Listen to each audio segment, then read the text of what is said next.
management, or parent company, iHeartMedia Incorporated. Welcome to the Bartow Ford Real Animals Radio Show, your weekly voyage into Florida fishing. Presented by Hubbard's Marina, hosted by Captain Mike Anderson and Captain Dylan Hubbard. Good morning, Tampa Bay. Captain Dylan Hubbard here at Hubbard's Marina, and we are live for our Bartow Ford Real Animals Radio Show on this beautiful Saturday morning, and I've got a very special guest in studio this morning. I've got my good friend Luke Simonds, like diamonds, in studio this morning talking fishing and all things Tampa Bay, inshore, nearshore, offshore, and more. Plus, we're answering your questions, taking your fishing reports, and just having a good time on this beautiful Saturday morning. So if you want to join the conversation, give us a call, 1-800-969-9352. And we'd love to hear from you, and we'd love to chat with you and talk to you about fishing this morning. And it is a gorgeous week of weather. We're coming up on that new moon. And you know what that means. New moon, incoming tide, good bite, and a great week of weather, wind-wise, wave-wise, but it's going to be hot. And that means it's important to stay hydrated. But that new moon should bring more moving water. More moving water is going to mean a little bit more reprieve for those fish from the heat, more dissolved oxygen moving around, hopefully more bait flushing, and more predatory fish feeding actively, hopefully, as well. So looking forward to a really great bite, especially the end of this weekend through the start of the work week. Some really good opportunities to get out there and capitalize on that new moon bite. Remember, this weather report and weather update was brought to you by our friends over there at Reese Windows. They're celebrating 51 years as the fastest and most trusted impact window and door company in Florida. At Reese Windows, they install most windows and doors in 6 to 8 weeks, and now you can win them absolutely free. Just pick up the phone and call the word or text the word HAPPY, HAPPY, to 20129 for a chance to win $15,000 in new impact windows and doors from Reese. Remember, text the word HAPPY to 20129 for a chance to win. Now, it's time to talk to our good buddy Luke. What's up, man? Happy to be here. Yeah, thanks for coming in this morning and joining us on the Real Animals Radio Show this morning. And excited to have you in studio. It's been a while. I know we were talking at ICAST about this and been trying to get connected, but we're both extremely busy guys, so I appreciate you coming in and joining on this Saturday morning and taking some time off the water. You're normally out there by now already catching some fish, right? Yeah, with this weather too. Yeah, and obviously the fact that I'm here, I really like and respect you because the weather's really nice. Yeah, this is, and as you said, new moon time. The new moon's coming up during the summer. Both new and full moons are my favorites. The news by far my favorite, so yeah, I'll be getting out as often as I can. So in the summertime, you like a new moon better than a full moon? I do. Yeah, just I mean especially lately there's been like not many clouds the last couple moons, and at night they can just feed pretty good. So the daytime bite, like early morning, I just feel like I do better on the new moon. But either way, I'm going. I like both of them. So you find the daytime morning bite when that moon or that sun first starts coming up, giving those fish some light, they get a little bit more frisky, a little bit more active. Yep. Yeah, because just the overnight bite, they can just see so much better at night with the full moon. Again, especially if there's not many clouds. And this summer, it's been shocking how little rain we've had. So just all in general, I prefer the new. But as I said before, either one, I'm going. Nice. And that's some people always ask is like, when's the best time to go fishing? And I always tell people it's just go fishing. Exactly. And then over time you figure it out.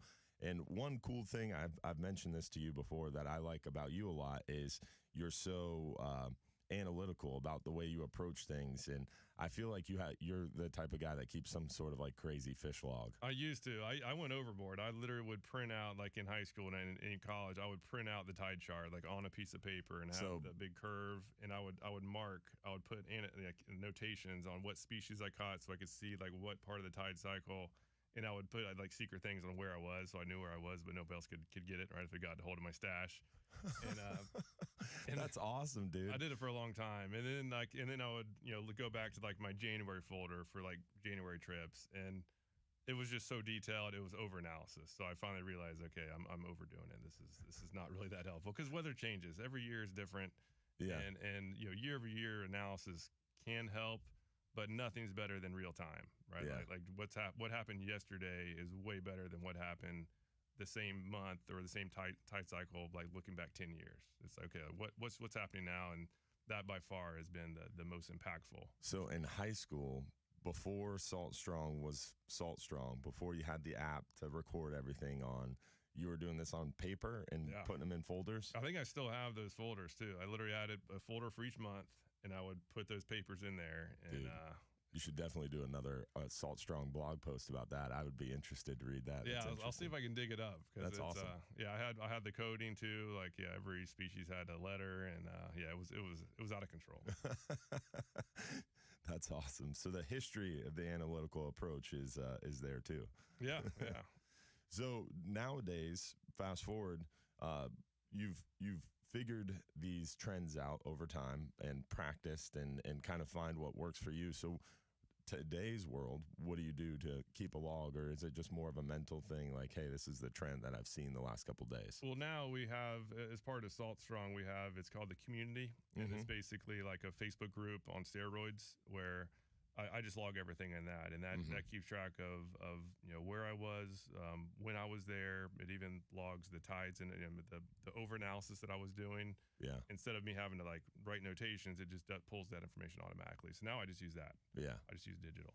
Yeah, the community is amazing. When I first logged into it and saw what you could put into that post for yourself, you can make it public or just keep it for yourself. It's amazing, all the information that you're able to log into that. So and you have the ability to overanalyze or just keep it simple. At least it doesn't take time. Now, as long as the settings are set so that the pictures have the location, the geolocation in there, you just upload the picture and it knows where you were. Right, it knows when the picture was taken, so it'll pinpoint where it was, and it'll pull in the tides and weather for that catch. So it basically does everything. Instead of I didn't realize that now. Yeah, instead of me having to like pull out that paper and like note it and then file it in a filing cabinet, now I just upload the picture, and I could even upload like the last 3 years of pictures, and it'll go back in time and get the tides and weather for that catch and log everything. It's pretty awesome. So if you were someone who wasn't keeping a log, you could just upload your photos from the past few years, and the technology would go in there and look at that photo and then tell you what tide you caught that fish on. Yeah, you can go, but yeah, exactly, and it'll pinpoint on a map where it is too. It's pretty awesome, dude. It's so crazy because I've been involved with Salt Strong for a long time. I want to say pretty early on, but even just now learning more stuff that you guys offer in that software that I was unaware of. It's nuts. This is brand new. I guess I'll probably maybe let it out a little bit too early, but yeah, it's now working. Sorry, Joe. Yeah, sorry, Joe. But it's now working, and it's not something that we've been promoting because it's still pretty new. But all the testing so far has been awesome. Even having some members do that, where they're uploading like 50 pictures. That way they can just backlog their catch report. So pretty awesome. All right, cool. So I didn't miss that. Yeah, you didn't miss anything. It just hadn't been announced yet. So now we are. That's awesome, man. So brand new news, breaking news. Breaking news today, early morning. That's awesome, man. And my favorite product that you guys have that I've talked about in my seminars, in my live show that I use every day, multiple times a day, is that smart fishing spots or smart fishing tides. Yep. And the smart fishing spots is even better. But smart fishing tides was just amazing. And what was really funny, I have to share this story with you and for listeners too, the importance of knowing the salooners, the salooner major, the salooner minor. So the smart fishing tides product that Salt Strong offers goes 10 steps beyond that, but it does show you that window when that salooner is. So it's basically a tide chart, but it pulls in the weather, it pulls in a lot more information than just tide chart, and it analyzes all the variables and gives you a 1 out of 10 score for the day. Correct. So it's really cool to look at 2 weeks in this specific location, and it tells you what day is going to be best. Really, really kind of user-friendly, and makes it easy for anybody to look at and know what day is best. But then you can click on a day and it will break down that whole day and tell you what hour window during that day is best, which is really, really cool. Yeah.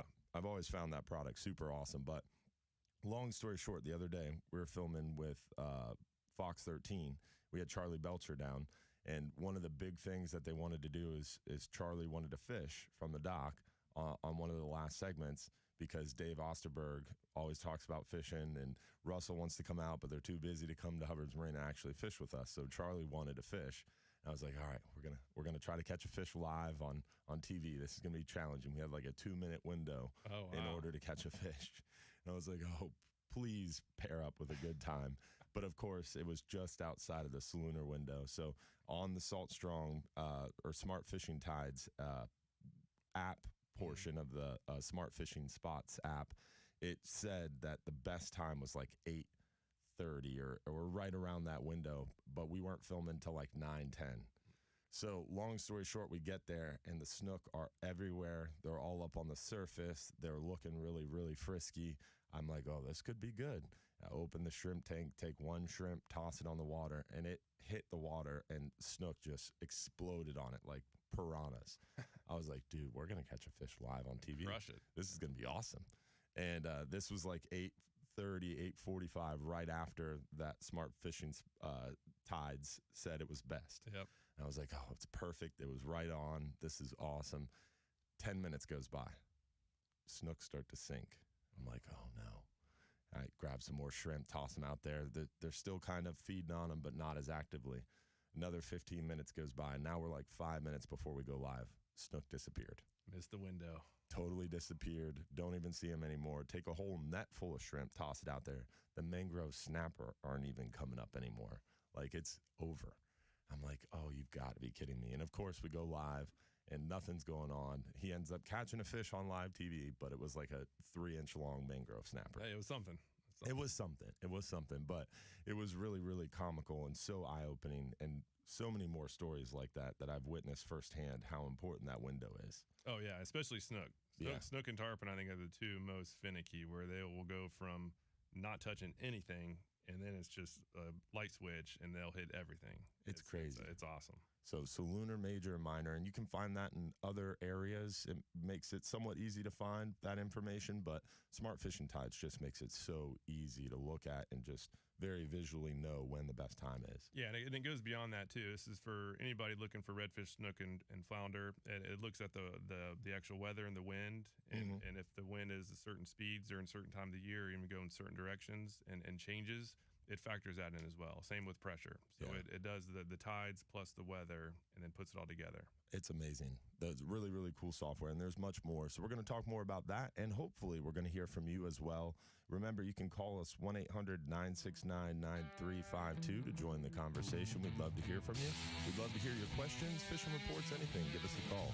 Real Animals Radio. We'll be right back.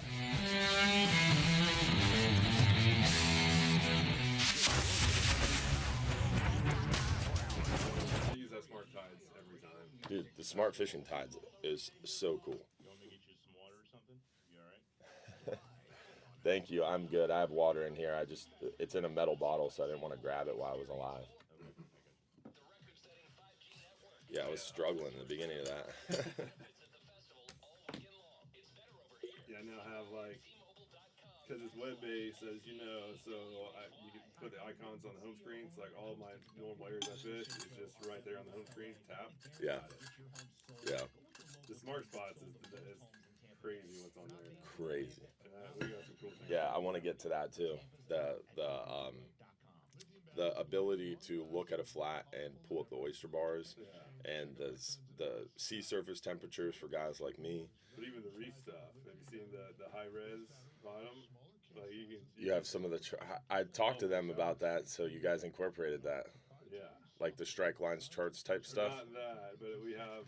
It's just the high res bottom con, like all the public reefs. You know, they basically scanned everything, and you can be like I can be fishing these reefs and pull up the phone.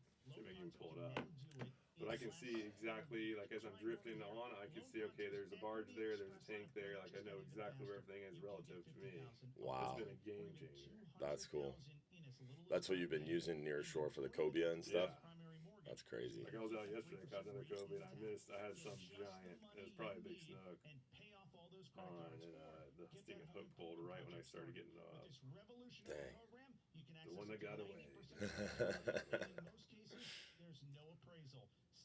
Yeah, that's been like the latest thing I've been trying to figure out. I know where I've always done inshore. Yeah. So like nearshore and offshore is new to me. Yeah. But just bouncing these power prawns. Like every time I've been out there, I've either. I can't wait till it starts getting cold. If you do that in like December, What's out there then? huge flounder. Oh, flounder. Okay. Like 3-footers. 3-foot flounder. Like freaking doormats. And what depths?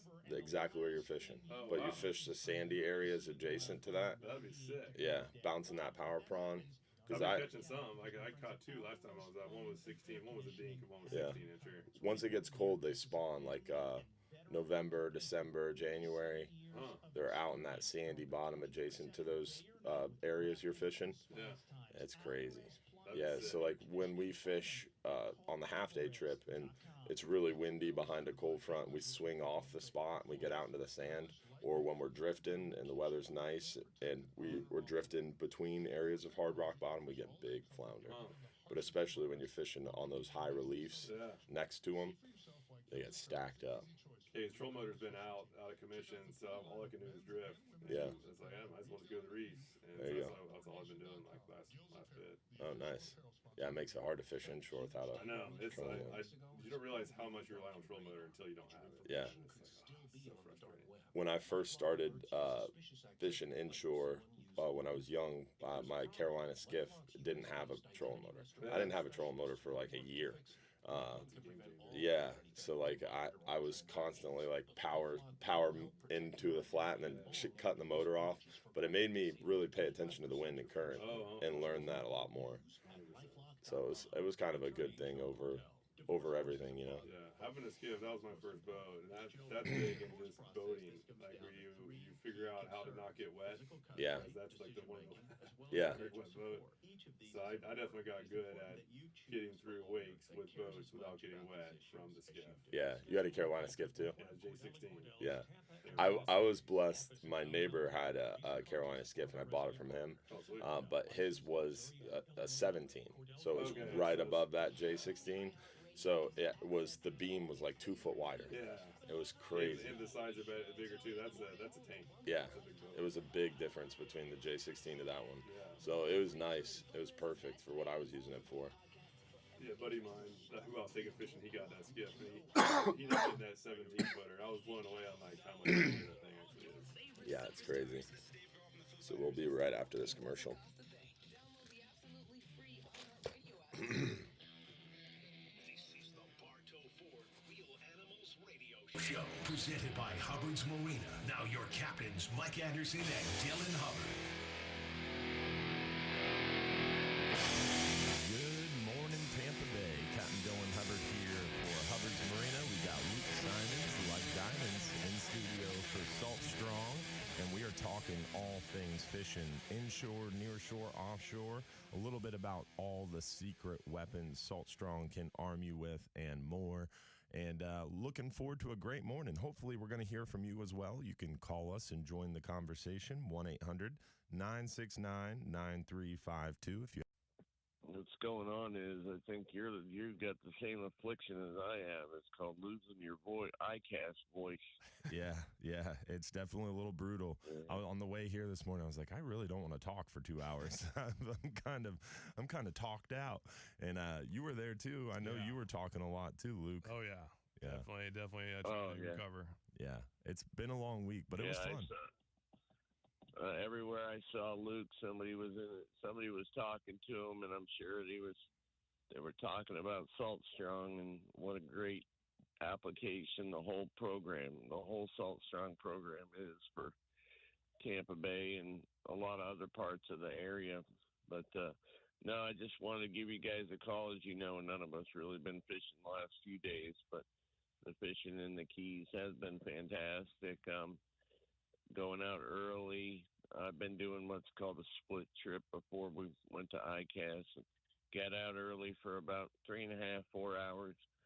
Go in, send your customers off for a while, let them do what they want, or go have lunch, get in that cold air or something, and then go back out when that sun gets turned over on its other side a little bit.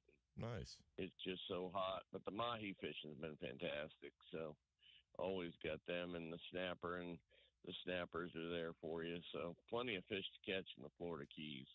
Oh, yeah. Always a good time to get out there in the Florida Keys. How would someone get a hold of you if they wanted to book a trip? 813-434-8086, CaptainMichael47gmail.com. Simply call 1-866-GAMEFISH. And the guy who's probably home sleeping, Mike Anderson, will shoot you my number. That's one of the hardest working ICAST human beings you'd ever see. That guy is back and forth. He's moving and shaking, and he's not asleep right now. He's on his way to the softball fields. He's got to play a tournament today. Oh, okay. I feel bad for the guy. I should have figured. I know better than that. Yeah. No rest for the wicked, man. But no, we appreciate it, Captain Mike. I appreciate all the time you guys had for me over there and bringing my wife for the first time. So really was a great time and great to see the whole fishing community come together. All right. Have a great day. God bless and tight lines. See you, brother. Thank you. Always a pleasure talking to our friend Captain Mike from Big Pine Key, and it was good meeting his better half at ICAST. It's always interesting. Cool part about ICAST for me is just getting in a room with all your old friends, new friends, and just getting a chance to sit and chat. I mean, so often, we live how far apart? 20 minutes maybe? Yeah. And I hardly ever get a chance to sit and hang out with you, and we got a chance to talk in passing at ICAST, and that's true of so many people. I saw Travis Yakel. He guides in Tampa Bay and been a good friend, and he's the one who kind of got me started on live videos, and I haven't seen him in years. We got to sit and talk.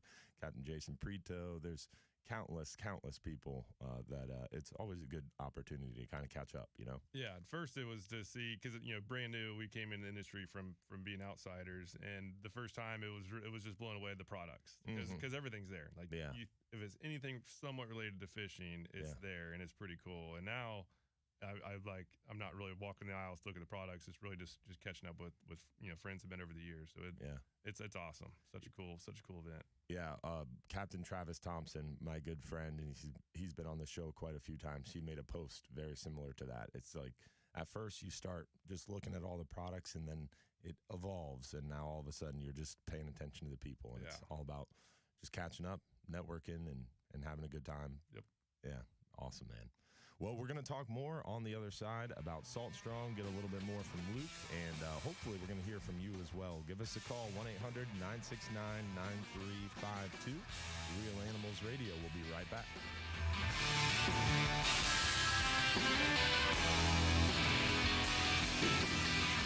So we have some longer segments and some shorter ones. So it can be a little bit frustrating, because you'll start getting into a conversation, and then all of a sudden... Yeah, I saw you looking up. I assume that's when it's getting close. Yeah. I'll just take a note of that. Not elaborate too much.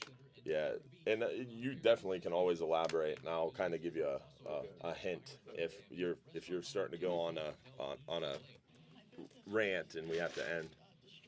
Well, the girl for me to rant. Well, not rant, but get on a thing you're passionate about. But I definitely want to get a chance to pick your brain a little bit. Do you want to talk about what you're doing right now? It's kind of unique the way you're fishing right now. Yeah, I'll talk about it. All right. No, but I'm doing video on it, so I haven't aired it yet. Oh, you haven't? Oh, cool. I'll save it for a little bit longer. Yeah, that really, and also the blog posts, and just how because some of that stuff's public, right? Some of your blog posts, some of your articles. Yeah, a lot of them are public. Most everything I do is I do a public version and an insider version. The public version is more high level. The insider version actually breaks down the details on. Yeah, let's talk about that specifically, because there's a lot of people always are like, oh, I'm not paying for that, but there's a lot of cool stuff you can get from Salt Strong that's public, and I feel like once you start getting into those articles and give it a chance, and the cost is so not prohibitive. Yeah. Yeah, how much is it now? $97. I knew it was less than 100.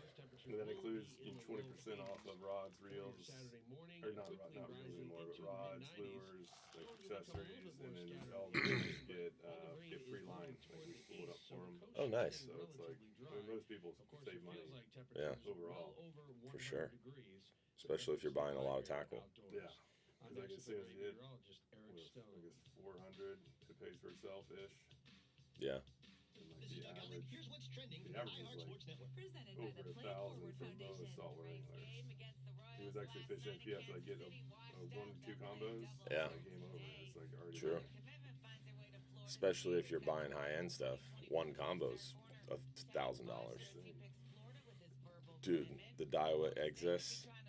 I've never really messed with it. I've never really messed with it before, or played with it, or held it. And someone was like, "Oh, you got to come check it out." And I was like, "All right, I'll come check it out." I picked it up and reeled it. I was like, "This is the nicest piece of equipment I've ever held." It's remarkable. So Joe has one. He's had one for 3 years. Really? And it still feels like that because you get free servicing. Yeah, so for 5 years. Once a year, and it comes back like 3 days later, and it is shockingly smooth and so light. It's really nuts. It's like a masterpiece of reels. It is. For inshore. I guess they can probably do them offshore too. The only problem is it doesn't have a lot of drag. The Exist line. I like my Saltiga spinning reel. It's heavy, but dude, has like 65 pounds of drag. Like a 37-inch snook doesn't pull drag. Yeah. Like, I stick one on the dock and it's like fishing with a cane pole. It's crazy. So what does the Exist have? Is that 20? It was either 22 or 27 pounds in the 5,000. So it just doesn't have as much drag power. Yeah, that's Saltiga's a beast. Yeah. Yeah, they have the Saltiga MQ, which has even more.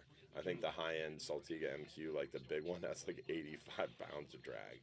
Stupid. For like catching those GTs and throwing tuna poppers. I wouldn't want to hook a fish with 85 pounds of drag on a spinning reel. Legit tug of war. Yeah. That'd pull you off your feet. And what's crazy, like that, I think it'd be cool. I don't know if you've done this. You probably have, but a video on that. Like, people are always like, 22 pounds of drag. That's not enough drag. I've done that. Yeah. You have done that, where you try to like pick up a weight or something like that. I've done it on setting the drag because it should be like 20 to 30% of line strength. Yeah. And it's shocking how, for light tackle, how little drag you need really. Yeah. Like, a 10-pound line, you only need 2 to 3 pounds of drag, and like a little kid's reel has that. So it's like 30% of your line strength. 30% of the weakest line strength. So if you have like 80-pound main line, 80-pound leader, you'd want like a 35 pounds of drag. Or whatever, it's probably a little bit less than that, whatever 30% of 80 is. But yeah. So 25, 24 pounds. That's crazy. And that's just the recommended. Because, you know, as line goes out, the diameter starts getting smaller and there's a lot of water drag. So, like, by time, like, the fish feels a lot more drag than the reel. So it's smart to always have much lighter on the reel than the line can handle. That's interesting. Yeah. I never thought much about it. Yeah, me either. And I've lost some big fish, like hooking in a tarpon. Uh-huh. And, you know, when they're making long runs and, like... So I'm sure that probably applies offshore more than anything. 100%, yeah. But, I mean, yeah, I mean, it's really the further the fish moves, the more it applies. Because that's just more drag. Like, as that fish turns or goes some other way, that all that line drag... The hydro drag on the line. The fish is feeling it more than the reel. Whoa. I just learned something new. That's cool. But it's shocking because we actually did a test. Like, I had a scale and I had Joe like have the spin reel out. Yeah. And he was walking it back so we can test like the actual drag strength on it. Uh-huh. And with a 10-pound line, I mean, it's like 2 to 3 pounds of drag is really not much at all. Yeah. And once I started doing that, I had way fewer breakoffs. That's crazy. But also, just what I was getting at is just if you have 25 pounds of drag and you're trying to lift even a 5-pound weight like off the bottom of a pool, and how hard that is. Oh, it's heavy. Yeah. This is the Bartow Ford Real Animals Radio Show. Presented by Hubbard. Hubbard's Marina. Now your captains, Mike Anderson and Dylan Hubbard. Good morning, y'all. Captain Dylan Hubbard here from Hubbard's Marina, and we've got Luke Simonds from Salt Strong in studio this morning talking fishing on News Radio WFLA for the Bartow Ford Real Animals radio show. Want to give a shout out to our friends over there at Affordable Roofing Systems. Whether you need a shingle, metal, tile, or flat roof, our friends at Affordable Roofing Systems are your safest choice for repairs or replacements. With over 3 decades of roofing experience, let Affordable Roofing Systems guide you through this important process. They're defined by integrity, respect, and honesty, and they have a personalized and professional approach to doing business. Call 888-397-ROOF for your free estimate today, or visit them online at affordableroofingflorida.com. Good people over there at Affordable Roofing. Definitely give them a shout if you're thinking about anything roof-wise. Also, want to make sure you guys know we've got some cool events coming up August 1st. If you want an opportunity to sit and chat with the only Hall of Fame angler in the region, in the world, Lisa Fitzgerald is going to be our guest at Bartow Ford August 1st from 6 to 8 p.m. Capt. Mike Anderson and Lisa will be over there at beautiful Bartow Ford. They're going to be giving away free food from Silver Ring Cafe.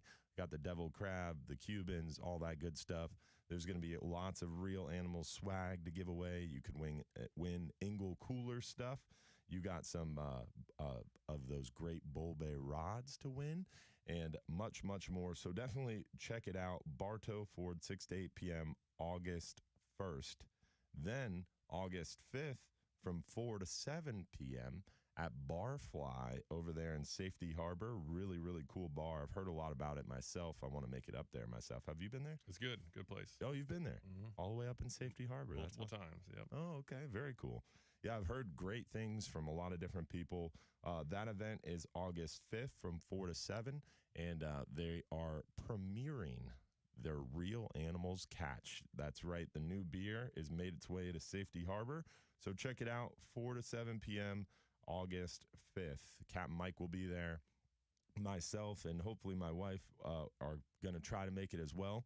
And definitely excited because I haven't had a chance to get up there. I've heard so much about that place. It's a cool setup, yeah. And once one of the weekends or one of the evenings a month, they kind of close down the streets for traffic, and it's just a ton of people get out there and have a good time. And Barfly's right on the edge of it. Cool. It's a cool place. Oh, it's like a town event kind of thing? Yeah. Oh, that's cool. Awesome. Well, definitely look forward to getting it up there. And then speaking of events, closing down streets, we got Final Friday coming up July 28th. If you want to come out and enjoy some free beer, free crawfish, we've got live music, concerts, all that good stuff. John's Pass every last Friday of the month from 6 to 9 p.m. Join us for Final Friday. So that's coming up July 28th. So 3 big events coming up. Hopefully we're going to see you out for that.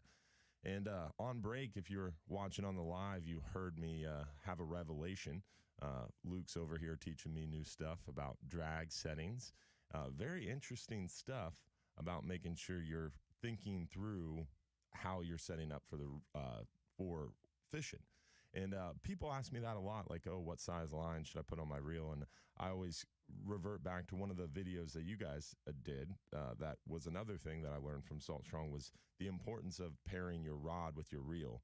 So often you buy a really nice fancy reel and then people put a rod on it and don't put much thought into it. The importance of investing in your rod after you invest in your reel. Can you talk a little bit about that? Yeah, so I did this for many years. I would go out and I'd hear about a reel, and so I'll basically spend all my budget on the reel, and then the rod was the afterthought. Yeah, and that now realize that was a big mistake. Mm-hmm. The rod is really responsible for most of the activity, especially if you're using lures. The rod is doing the casting. The rod is helping you feel the strikes. The rod is setting the hook. The reel doesn't really do anything other than retrieve line until the rod actually hooks a fish, right? The rod helps you hook the fish. So now I spend most of my budget on the rod, and I get the rod first, and then the reel is the afterthought versus the opposite. And the overall performance has been a lot better while actually saving money as well. Yeah, that's awesome, man. And I've done the same thing.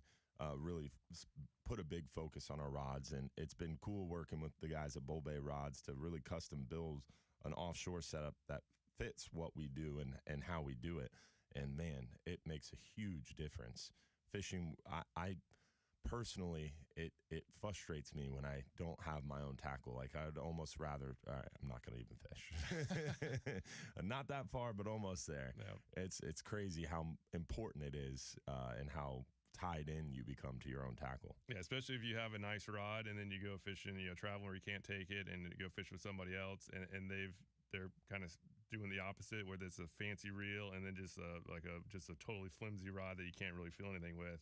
It's painful. Yeah, it really is painful once you get used to the nicer stuff. But it makes a big difference for sure. So invest in your rod first before you reel. Yeah, spending an extra $50 on a rod will have a much higher overall performance change than $50 extra on a reel.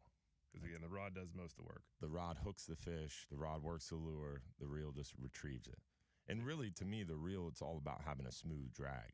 Right. Because that's the biggest part of it. And yeah, that was the other part we talked about. That was another mistake I did, where I would be using I used to use 20 or 30 pound line for inshore fishing, and I would like max down my drag to like, okay, I need to get like a 20 pound drag, right? This line's 20 pounds, so I should have my drag as high as possible. And then later realized that the drag should only be set at about 20 to 30% of the weakest line strength. And so now that I'm using 10 pound line for most of my inshore fishing because it casts so far, I really only need 2 to 3 pounds. So again, back to the reel. So it doesn't matter what even reel. the reel on those little Snoopy rods for kids has Zebco 808. Has 3 pounds of drag.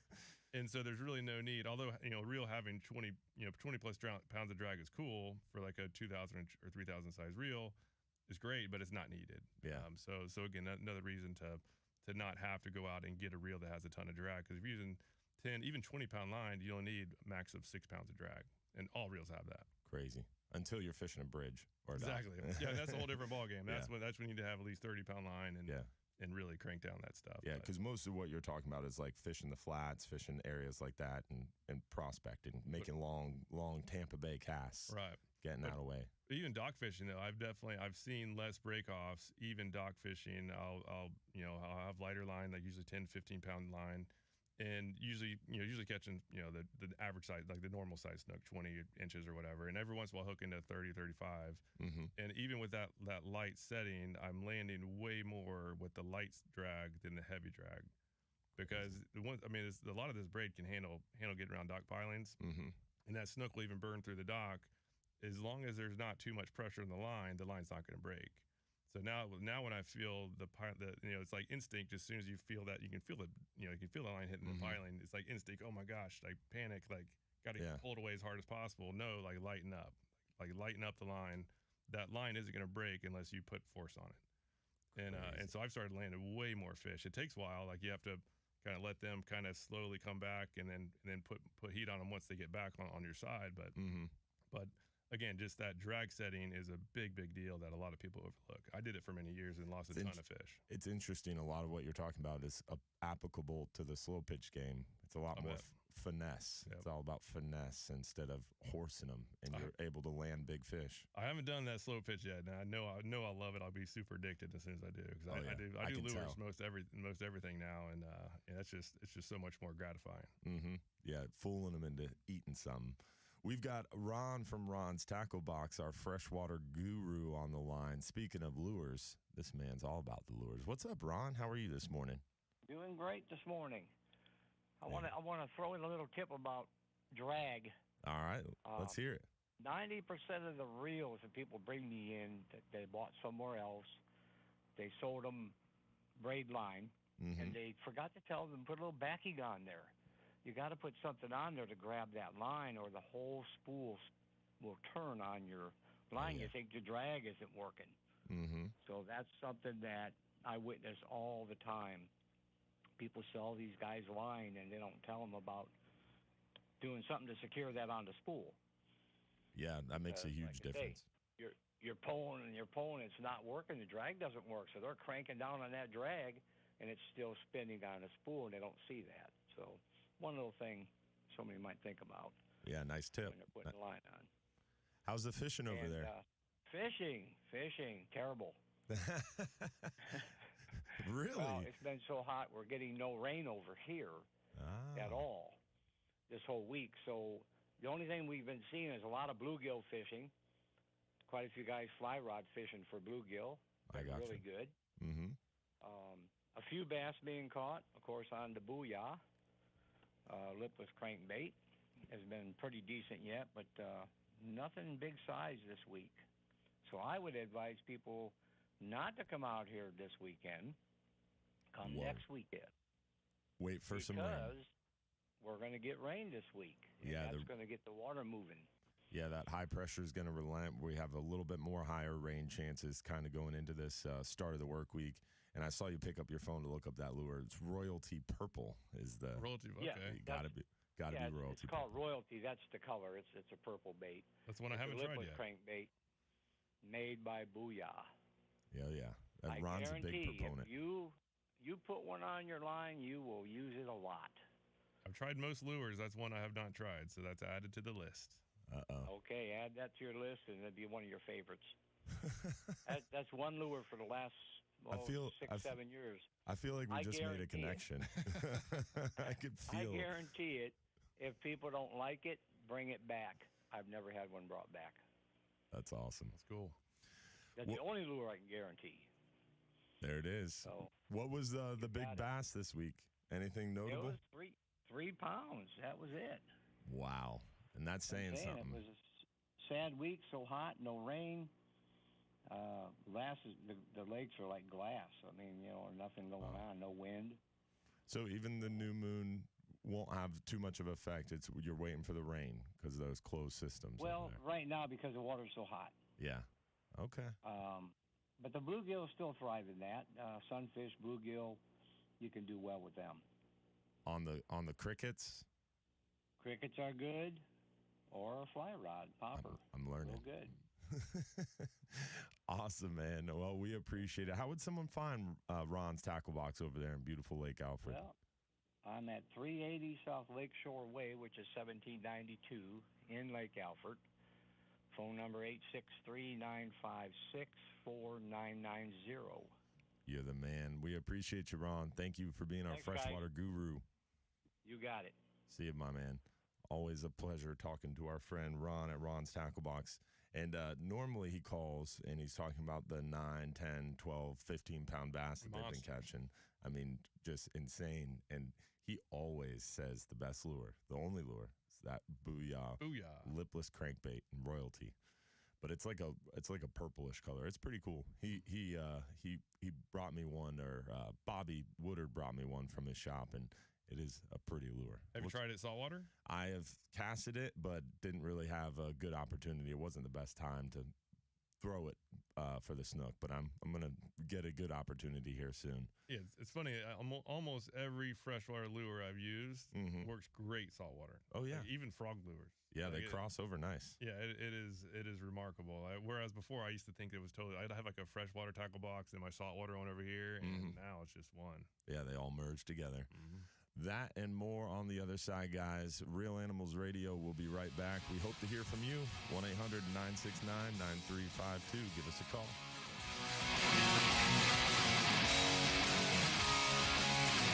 Hi, I'm Benny Jr. with Bartow Ford. Everyone has heard me speak.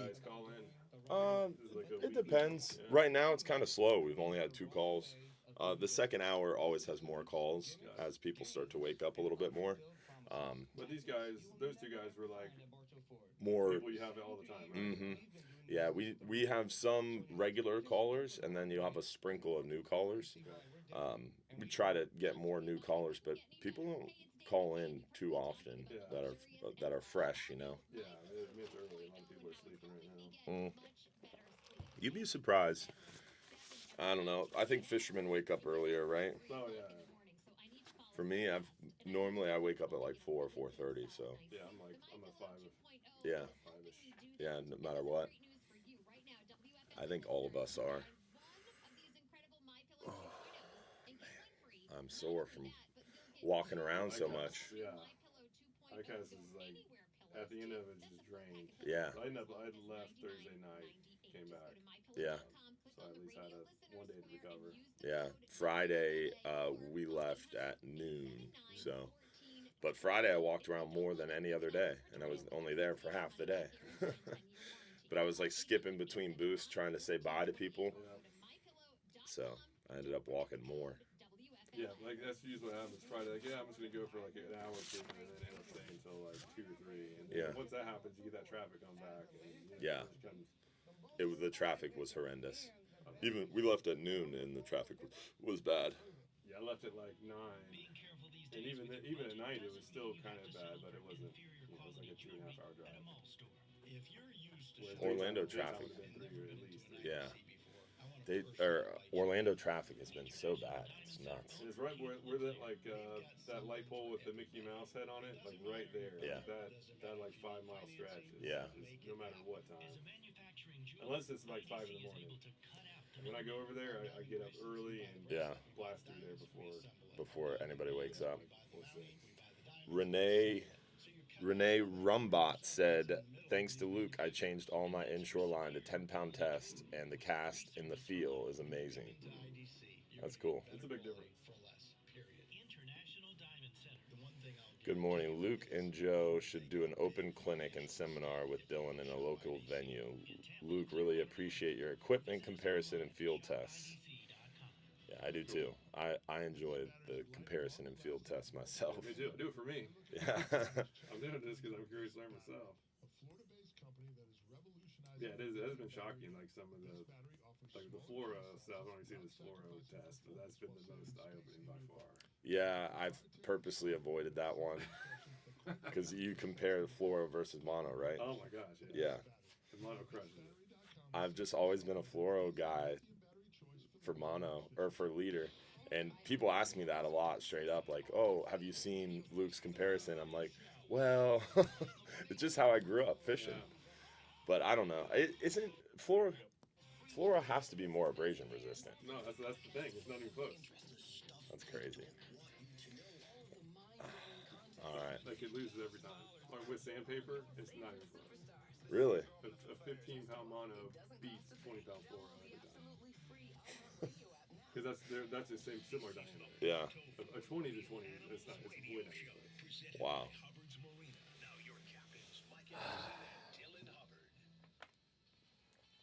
Good morning, Tampa Bay. Captain Dylan Hubbard here for the Bartow Ford Real Animals Radio Show.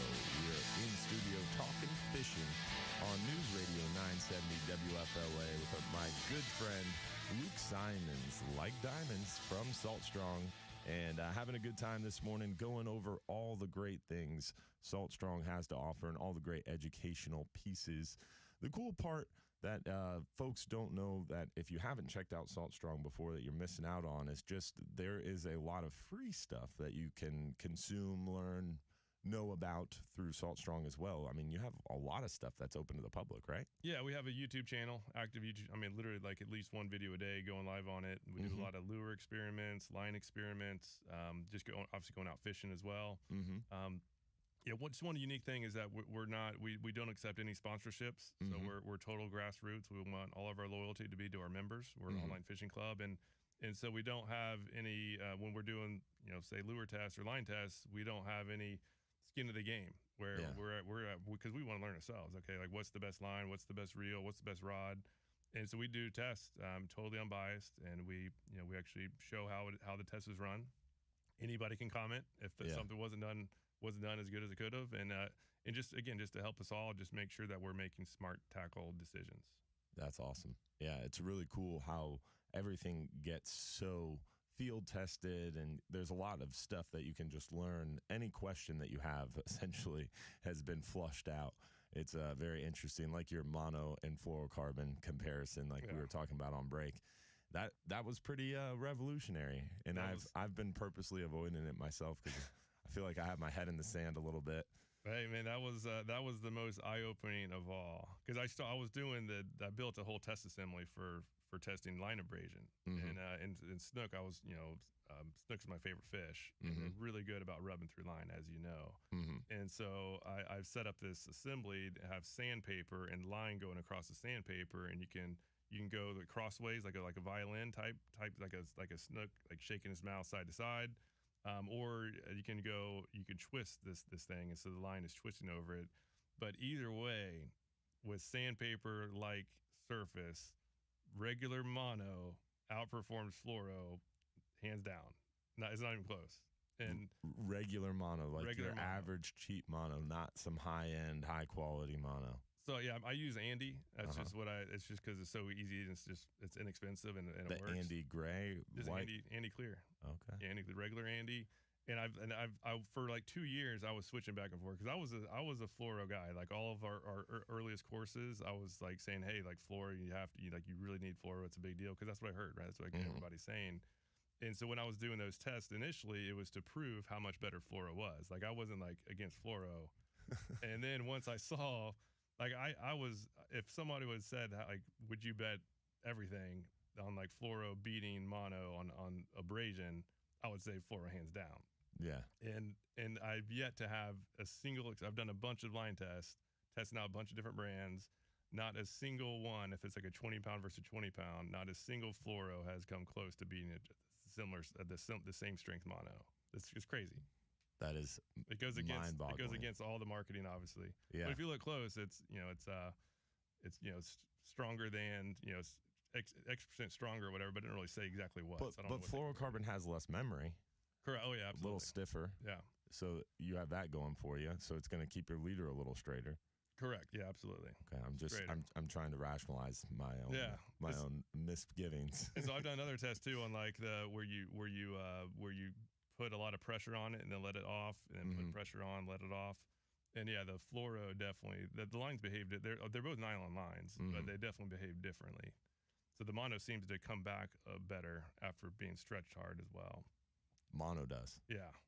So like I had a 20-pound fluoro after stressing out 4 times, where like almost got to the breaking point, put it back down, breaking point, and so the 20-pound fluoro broke at 12 pounds after getting stressed a few times, whereas the mono held its strength after getting stressed. But you have to like get it right next to the breaking point. Wow. Otherwise fluoro's cool. Like if you And I've noticed that with fluoro too. Like you catch a couple fish in a row and you reel it up, and the fluoro starts to get more almost opaque. Yeah. And you notice it starts to get almost stress cracks in it. But it's only if it's a lot of pressure. Like it's more if you get like snagged on the bottom and you have to power off, and like it's almost breaking, and finally the hook pulls off. That's when the fluoro is probably compromised. Yeah. Interesting. See, this is the science I was talking about. This guy's a scientist. He's not a fisherman. No, it's just fun. It's just fun to test out the claims. You never know what's gonna hold true or not. Yeah, So you try it. That's awesome. And there's a lot more that we're going to talk about on the other side as well. If you want to hear, if you want to join the conversation, bring a fishing report, fishing question, give us a call, 1-800-969-9352. We'd love to hear from you. Real Animals Radio. We'll be right back. The preceding program was paid for by Real. Oh, that is cool. That should get some controversy. That should, for sure. Is there time to run to the restroom? Yeah, go for it. Yeah, you got probably 4 minutes. Yeah, the comment fees on those videos are a trip. I believe it. Get people lit up. Oh, yeah. An Amtrak train collided with a car hauler in Lakeland last night, injuring 7 people and causing the train to derail. The car hauler was stopped on the tracks at an intersection at East Memorial Boulevard and North Canal Avenue around 7 p.m. when it was hit by the train. Lakeland Assistant Police Chief Stephen Pacheco spoke to reporters. We're grateful that everybody on that train was not seriously injured, and that we had no fatalities. So this could have been a lot worse. The train originated in Miami and was en route to New York with 166 passengers and 10 crew. East Memorial Boulevard will remain closed while the wreck is cleared. No word yet on the condition of those injured. The Broward County Sheriff's Office has arrested 62-year-old James Silverstone, formerly a town commissioner for Lauderdale by the Sea community and the town's former fire chief and part-time Santa, on multiple counts of transmitting child pornography. A search warrant was issued in May, and detectives found hundreds of illegal images on his computer and other electronic devices. A neighbor who says she's known the man for years gave her opinion about the arrest. I mean, he's just a consummate do-gooder. Somebody's out to get him. This is not right. I'm infuriated, and anybody else who knows him would be too. Silverstone turned himself in and was booked into the Broward County Jail. He appeared in court Friday and was granted a $100,000 bond and will be on house arrest with an Crazy, man. while he awaits trial. A woman is accused of trying All right, so what do we got going on here? Good morning, Bonnie. Good morning, Tim. Police say 31-year-old Good morning, Nick. Morning, Robert Moore, Don Hill, Big Bill Higby, Lance Hall, Paul Fortier, Thomas Wickham, Edna Martinez, Chris Collins, Matthew. We're going to go with Matthew. Stephen Miller, Gary Jones, Chuck Patrick, Jim Demmel, Dan the Fishman. What's going on, my buddy? Quinn Smith, what's up, dude?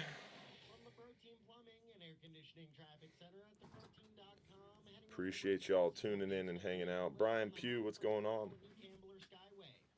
Dennis Toman, Donald Waberman, John Neminsky, David Wilson, good morning.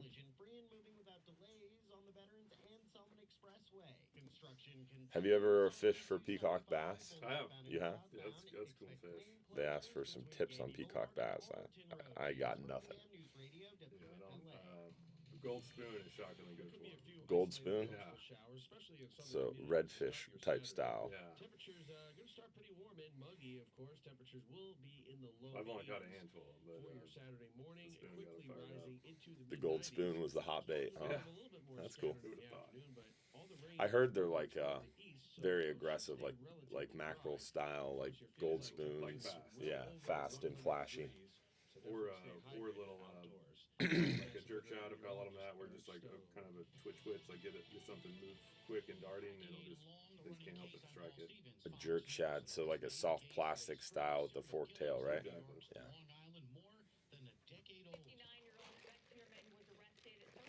Did you do a lot of freshwater fishing? Oh yeah, I was super addicted to bass fishing growing up. That's all I did. So what made you move to saltwater? Once I learned snook, and it's very similar fish, but like they get bigger, fight harder, and you catch red snook trout or red tarpon. Yeah. Just more variety. Yeah.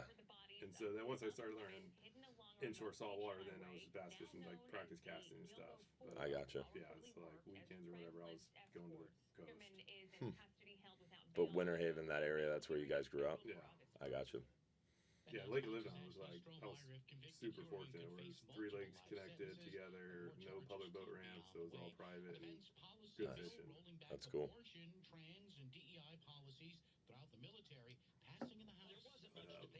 Yeah, now I rarely freshwater. Yeah. Switched over. Yeah, it's just, saltwater is so much more variety. Yeah. You just never know what's going to happen.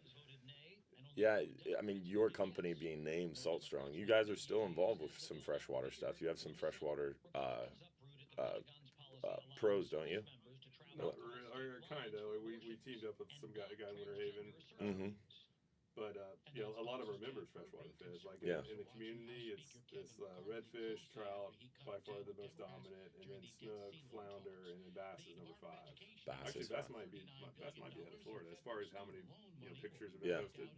So we have a lot of just a lot of people do both. Yeah. Just freshwater is so much more accessible. Yeah. Everybody lives within 5 minutes of somewhere to catch a bass. Yeah. And then just only the coastline has saltwater. So Yeah. It's more pervasive. And that's what's interesting about ICAST too. Is when I first attended ICAST at a young age, not really realizing it, I was like, why is there so much freshwater stuff here? But then learning that 70-75% of our fishing industry is freshwater. It's crazy. I would have thought even more than that. But it's a significant amount. Yeah, I think it's like 70 to 80%. And offshore fishing is only like 2 to 5%. Yeah. Same with fly fishing too. I thought that was more popular, but yeah, ICAST, they're kind of like out in their corner. Yeah, fly fishing, and then go to something like slow pitch jig fishing. That's like less than 1%. It's crazy. That's the thing that because it's similar to the power prawn stuff. I just can't, for the deeper water you have to have a jig, like one of the big heavy jigs. But I'm having so much fun just bouncing the reefs and even bridges and stuff too. Just any deep structure. I've never really fished that growing up. Yeah. I was always a flats guy. That's cool. Real Animals Fishing. The opinions, viewpoints, and promises made during the following program are not those of WFLA AM, its staff, management, or parent company, iHeartMedia Incorporated. Welcome to the Bartow Ford Real Animals Radio Show, your weekly voyage into Florida fishing. Presented by Hubbard's Marina, hosted by Captain Mike Anderson and Captain Dylan Hubbard. Good morning, y'all. Captain Dylan Hubbard here from Hubbard's Marina for our Bartow Ford Real Animals radio show on News Radio 970 WFLA. Got my good buddy, Captain Luke Simonds. I apologize. Luke Simonds from Salt Strong. Salt Simonds like diamonds. Oh, yeah. But you are a captain to many people. Captain in their knowledge of fishing. Do you have your license? No, never did bother getting it. No? One of these days. Yeah, someone asked me that at ICAST. Is he a captain? Does he take trips? I was like, I know he doesn't take trips. He drives his boat a lot, probably a lot more than some captains. Out there a lot. Yeah, you are. You've got a lot of time on the water for sure. We've got a lot of captains on the line here. We've got Captain Jim Fogel for our Milwaukee Tools Safe Boating Tip of the Week. How you doing this morning, Captain Jim? Good morning, Captain Dylan and Luke. You guys are sounding good as usual. Thank you, sir. Appreciate you. How are you doing this morning?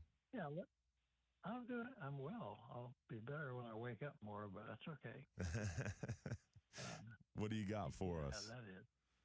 All right, I wanted to talk for a minute about safety and courtesy at the boat ramp. Amen to that. They don't build many, haven't built many more boat ramps, and they don't appear to be expanding much, so at least not around here.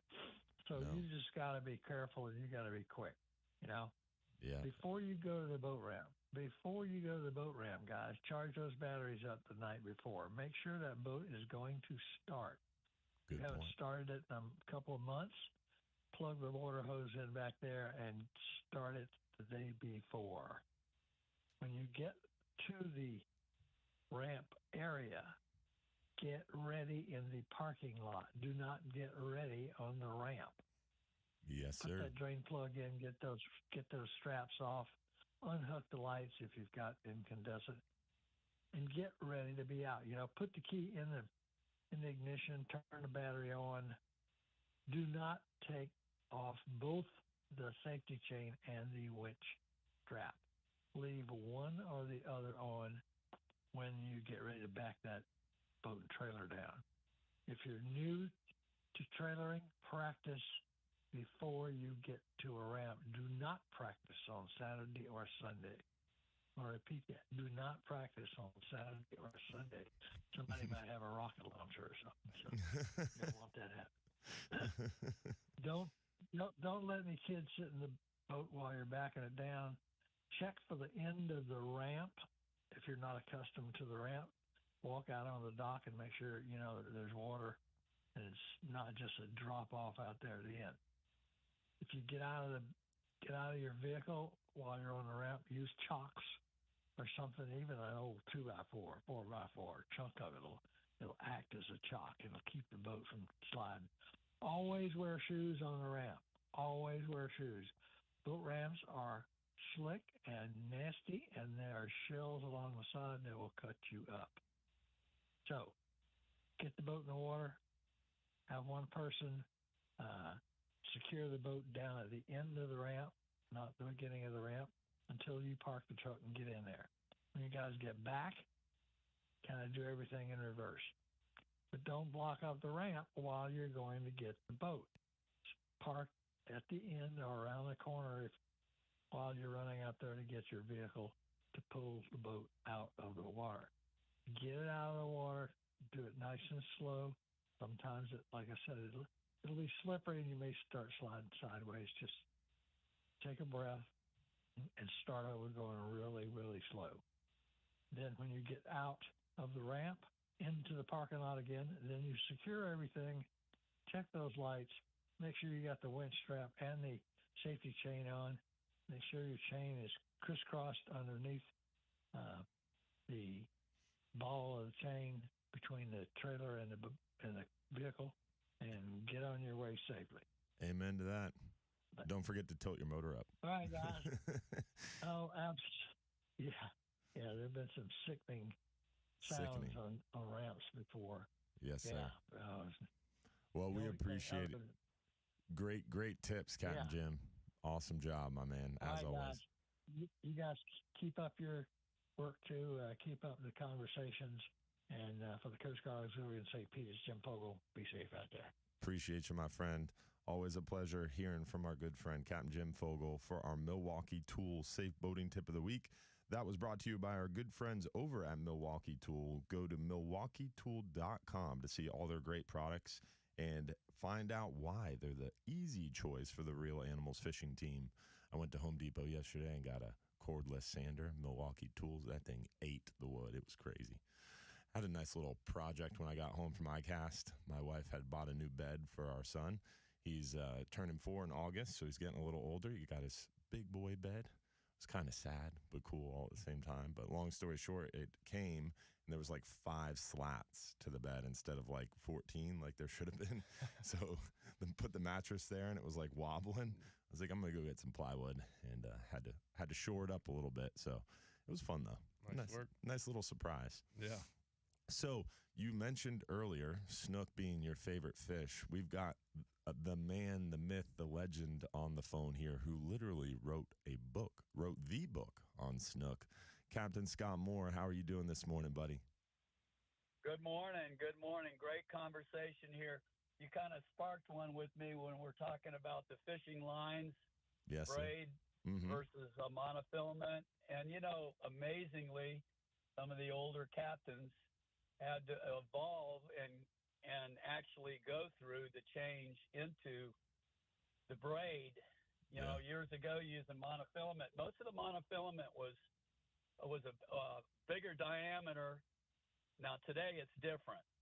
You have all these different strengths and everything, but the biggest difference between mono and that braid, when you're fishing it with a reel, you have to close the reel manually with braid, or you will end up with line loops. Yeah. Number one. Number two, braid today, like when you're talking about millimeters, with the amount of braid in the line, it gets really technical. Today, you've got these small diameter lines that are really strong. But I will tell you, I've had people bring their monofilament on the boat and be fishing now, especially artificial fishing. You're going to get bit more, okay, with a mono. It's amazing. And if you like, for instance, if you were in the Bahamas and you were want to snapper fish, go mutton snapper fishing. Oh, yeah. Good luck using braid. Yeah. Good luck, because it's amazing. It's amazing. There's a lot to talk about with it. It's amazing. And of course, with mono, when you have charters and you caught a lot of fish, I can remember changing all my lines at the end of the day because the line got twisted because they reeled against the line. Yeah.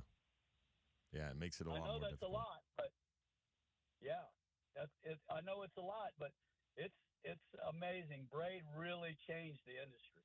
Yeah. Incredibly. It's amazing how much further you can cast with braid. Yeah, I just did a test on that, and on day one, when mono's brand new, it's actually pretty close. But after some time, after some usage, it gets that memory or it gets the twist, as he mentioned, and that's when braid just starts really outshining it. But on day one, it was closer than I thought. That's cool. Like a 10-pound and here's mono versus 10-pound braid. Go for it. Here's another one. Now, you're an Andy guy. I'm definitely an Andy guy. Me too. I broke world records in the old days. They've been most of them have been broken today, but in the meantime, I used the Andy tournament. Tournament line. I don't even know if they make it anymore. To be honest with you, I don't mean to be against Andy, but that was a good line, good abrasive, and I've actually used Andy for leader material. Okay, there it is. That's what I over the years, but believe it or not, a cheaper way to go. Anyway. Well, apparently it's the better way to go. Yeah, that's all I use. All this testing that Luke has done. That's pretty crazy. Yeah, I just have those big 600-yard spools, and that's my leader. That's all I use now. Wow, amazing. Yeah, he ties it right onto it. It's not like I said with artificials. Now, Luke, what have you found? Here's a big one. Have you been to Michigan, Alaska, cold water fishing with that monofilament? I have not. No. What is it? That's going to be an eye opener. So what's okay? Because I ended up over the years in the wintertime with light line trying to. Back then, I was trying to catch a world record. Actually, on our coast, a record trout. We were catching some very nice trout, over 30 inches, some really good fish. And in the real cold water, again, Andy was very stiff, and I found out Stren was the best in cold water. Check that out. It's kind of interesting. I don't know today, but I see another test in the seemed to be future. better in cold water. This is regular Stren? Like Stren original? Yes. Yeah, I think they have a cold water line. So Stren, I did a abrasion test on different monos, and Stren was actually the winner. Stren beat Andy just lightly, but Stren actually was the winner. Was more abrasion resistant? Yeah, it was. Yeah, it was close. Those two lines. Yep. And Berkeley Big Game was up there too. It's just what I've learned over the years. Now, I have not used monofilament in years. It's like today, it's phenomenal. But I've had people on the boat. I'm not going to disagree with you, but it's different. You got to fish it different. You got to fight the fish different. Most people with monofilament, you actually have to pump the fish, because if you don't, you're going to get line twist. You can only put so much on it. It gets a little tight. With braid, they can reel against the line. You don't have that line twist, okay? But with braid, if you drop that rod, if you don't have that rod loaded all the time, when you come down the pump and you take that tip out, it's like a boomerang. That hook just comes right out. Yeah, you got to be a lot more careful. No stretch, no give. That's why offshore we have to use top shots. We make people use top shots. It's like fishing it's like giving suspension to your vehicle. You don't want to fish braid to your swivel, because it's like riding a car without suspension. You're gonna beat yourself up, and it pulls the hook out of the fish. Whereas you put a little top shot in there, it give you some suspension, some shock absorber. It's like, you're right on, Dylan. And let's say you got a tarpon or something, and you're pumping with braid. If you keep coming down, that hook's gonna work out. Yeah. A lot of time. It depends on where the fish is hooked. Tarpon got a bony mouth. If it's in there, we're using circle hooks now anyway. Most of the fish are socket hooked. A lot of your fish, not 80% of your fish, if you're live bait fishing with a circle hook, is going to be in the corner of the mouth. Yeah. Okay. Not as much with a lure, but haven't you found where's your hook set in with the lures? Hey, single hooks are. Captain Scott Moore, mouth, right? Yeah, we want to continue this conversation, but we're up against a break. I'm going to put you on hold, and we'll get back to this conversation on the other side. Okay? Can you hang on for us? Yeah, sure. All right, hang on one second. We're going to get back to you on the other side. Real Animals Radio. We're going to be right back. Don't go anywhere.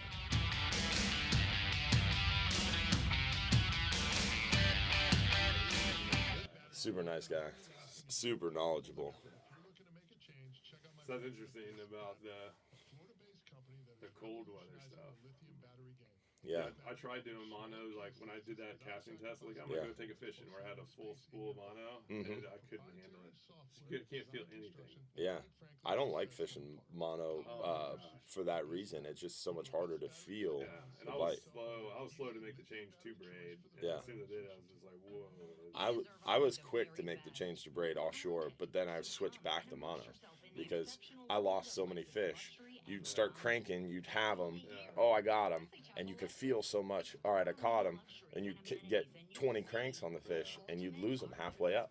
And I got so frustrated, I went back to mono, but then come to find out what was happening is you hook that grouper, soft mouth, and it just tears a hole in the side of the face, and he spits the hook on the way to the surface. Because, like, grouper, snapper, all those species, once they're about halfway up, they lose sight of bottom, they start to swim towards the boat. And then they get a little bit of slack, they can spit the hook real easy. So you have to keep pressure on them really, really hard, especially if you're fishing braid. Because if you slow down reeling at all of a sudden he's going to get enough slack to spit your hook. And he's going to tear a bigger hole, and be able to spit your hook easier. So it's really important to keep the pressure on them. And then if you add that top shot, you give them that shock absorber, and they're not going to be able to tear that hole as easy. So how many feet of top shot are we talking? About 20 to 30% of your line in the water should be. Yeah, so if you're fishing 90 feet, you're putting 20, 30 feet of mono on top of your braid. You still have the sensitivity, but you have that shock absorber, and it shortens up. Like I'll fish in 100 foot, I might have a 15, 20 foot top shot, because I'm gonna know that I'm gonna have to keep more pressure on that fish, and I want that sensitivity. But like average Joe angler, I always say 20 to 30% of your line in the water should be mono. And it helps too for other things. It makes sure the fish can't see the braid. If you get tangled, it's mono to mono instead of braid to mono. There's a lot of other reasons that you do it too. The braid's a nightmare when there's a lot of people. There's nothing you can do. Yeah. Just you got to cut it. For chartering, I would just do all mono. Yeah. Yeah. It's a nightmare. It's shocking how fast it can get in a mess. Yeah. Yeah, and like he said, you have to manually flip the bail back. If you have someone who doesn't know what they're doing and they're constantly reeling to flip the bail using braid, by 10 casts in, they're gonna have a mess. I never understood why that happens. I know it does. It's just like the mechanics of why it's such a big deal. I don't know. Most reels nowadays doesn't, like the high-end reels, you can't switch the handle anymore. You can't switch the handle around. Yeah, the high-end Iowa, Saltis, Saltiga, you can't change the handle. I didn't even know that. Yeah, the MagSafe, they're all sealed. Yeah, you can't switch the handles around. That's smart. That's they, less barriers to entry. Yeah, I had a guy return a reel because he was trying to reel and close the bail. He's like, this reel's broken, it won't close the bail. I'm reeling and the bail won't close. I'm like, bro, you're not supposed to do that. Like, that's bad for the reel. The reel's telling you what you should do. Yeah, it's a safety feature. It was pretty funny, and he just was not hearing it. He wasn't having it. Yeah, it is pretty amazing some of the really fun reasons. Yeah. Things like that. Total misuse. Yeah, but the customer's always right. Part of the deal, yeah. It's gonna happen. Yeah. And I'm his co-host and wife, Ashley Schick. We believe everyone has a story to tell. So a lot of people are talking about the peacock bass in the comments. So to my knowledge, a lot of the peacock bass that have made it north have been human effort. A lot of people are taking peacock bass from down south and moving them north. Okay, I didn't know that. Yeah. And we haven't had a big freeze or a hard freeze, so we haven't had any of them killed off, you know. So are they in like... Yeah. Yeah. Yeah. So they're lasting longer.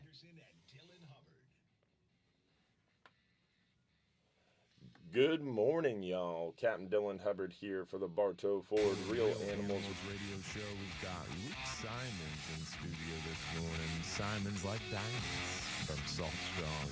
And we've got the man, the myth, the legend, Captain Scott Moore on the line this morning chatting with us. And we are talking a little bit about everything this morning. And we'd love to hear from you as well. We've got one more big segment on the morning. 1-800-969-9352 if you want to join the conversation. And Captain Scott Moore, you were talking about circle hooks, hooking in the corner of the mouth, right? Yeah, and you know the difference. You know, I'm wondering monofilament, which you have a lot more stretch than you do with braid. Mm-hmm. You know, what have you found, Lou, about that using a circle hook versus? Of course, you're using a lot of artificials, right? Yeah, I actually rarely use circle hooks. I'm almost like 99% lures now. I would say 100%. The other day I offered, he said, oh, we fish around John's Pass sometimes early in the morning. I'm like, oh, we open early, stop by and get bait. And then I kind of felt stupid after I said that. And he looked at me funny, like, why would I stop and get bait? Don't be silly, Dylan. Yeah, so I've made the switch. We all like to play that game with artificials, and it's great. And you can be fishing while the other guy's catching bait. Exactly. I think it's a little bit more technical, don't you think, Luke? I mean, that's why you have what you have to teach these people how to do it that way. It's way more technical. Way more technical. The biggest thing for me when I started doing, I was a bass fisherman. I love bass fishing, and almost everybody bass fishing uses lures. Not almost everybody, but a majority of people for bass use lures. And then when I went to saltwater, everybody was getting live bait. So I thought, I went out, I was throwing a 12-foot cast net when I weighed like 100 pounds. Like I was like, probably wrecked my back. So I thought I had to have live bait, and we wouldn't fish until we blacked out the live well. And now realize like saltwater fish are more aggressive than bass. I think. I'm more confident catching multiple fish per hour, like more fish per hour inshore saltwater than I am bass. Like it seems like red trout, even when the sun's up in the summer, there's something's going to eat. And bass fishing seems like it's even tougher. But hardly anybody does lures in saltwater. I think the difference in the bass and the bass are either smart or they're dumb. Either one. That's it. They're either really smart or they are dumb. I mean, that's the fish. That's the bass. That's the book. That's awesome. It's a little shorter than your Great book on show snook. This morning, great conversation, and keep up the good work, both of you. You know, you're educated. You know, it's a different fishery today. People have to understand. You know, if you can get the people to let the bigger fish go, eat that. If they want to eat a fish, eat that. You know, eat that fish that's within the slot or right over the slot, and let those bigger fish go to spawn. And the fact that they've made it that big, somebody else might catch him when he's 32 or 33 inches, especially on the trout. When a trout gets up there in over 20 inches, 25 inches, the chance of that fish going to 30 inches for somebody is a lot greater. So let those bigger fish go. Yeah, and take care of them too. Fishing. Those trout are the most fragile. So yeah, definitely take care of those too. Yeah, that's awesome. Once a trout gets over 20 or really over 25, especially, that's like a whole different fish. And they become a lot more fecund. So that word basically means the larger the fish becomes, the more eggs it can produce. So the difference between a 20-inch fish and a 24-inch fish is exponential with the amount of eggs it can produce. So making sure you're taking extra care to return larger fish and be more careful with them is even more important. We appreciate it, Capt. Good show, guys.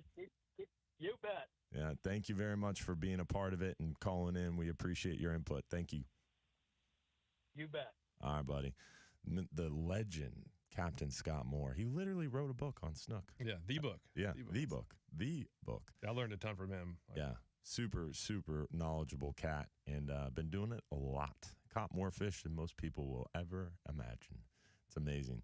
Lots of information about snook for sure trapped in his head, and it was cool getting a chance to talk to him for so long. Yeah, that's awesome. Yeah, good dude.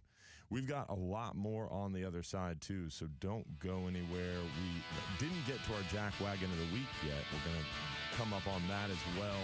Remember, you can join the conversation, 1-800-969-9352. Real Animals Radio. We'll be right back.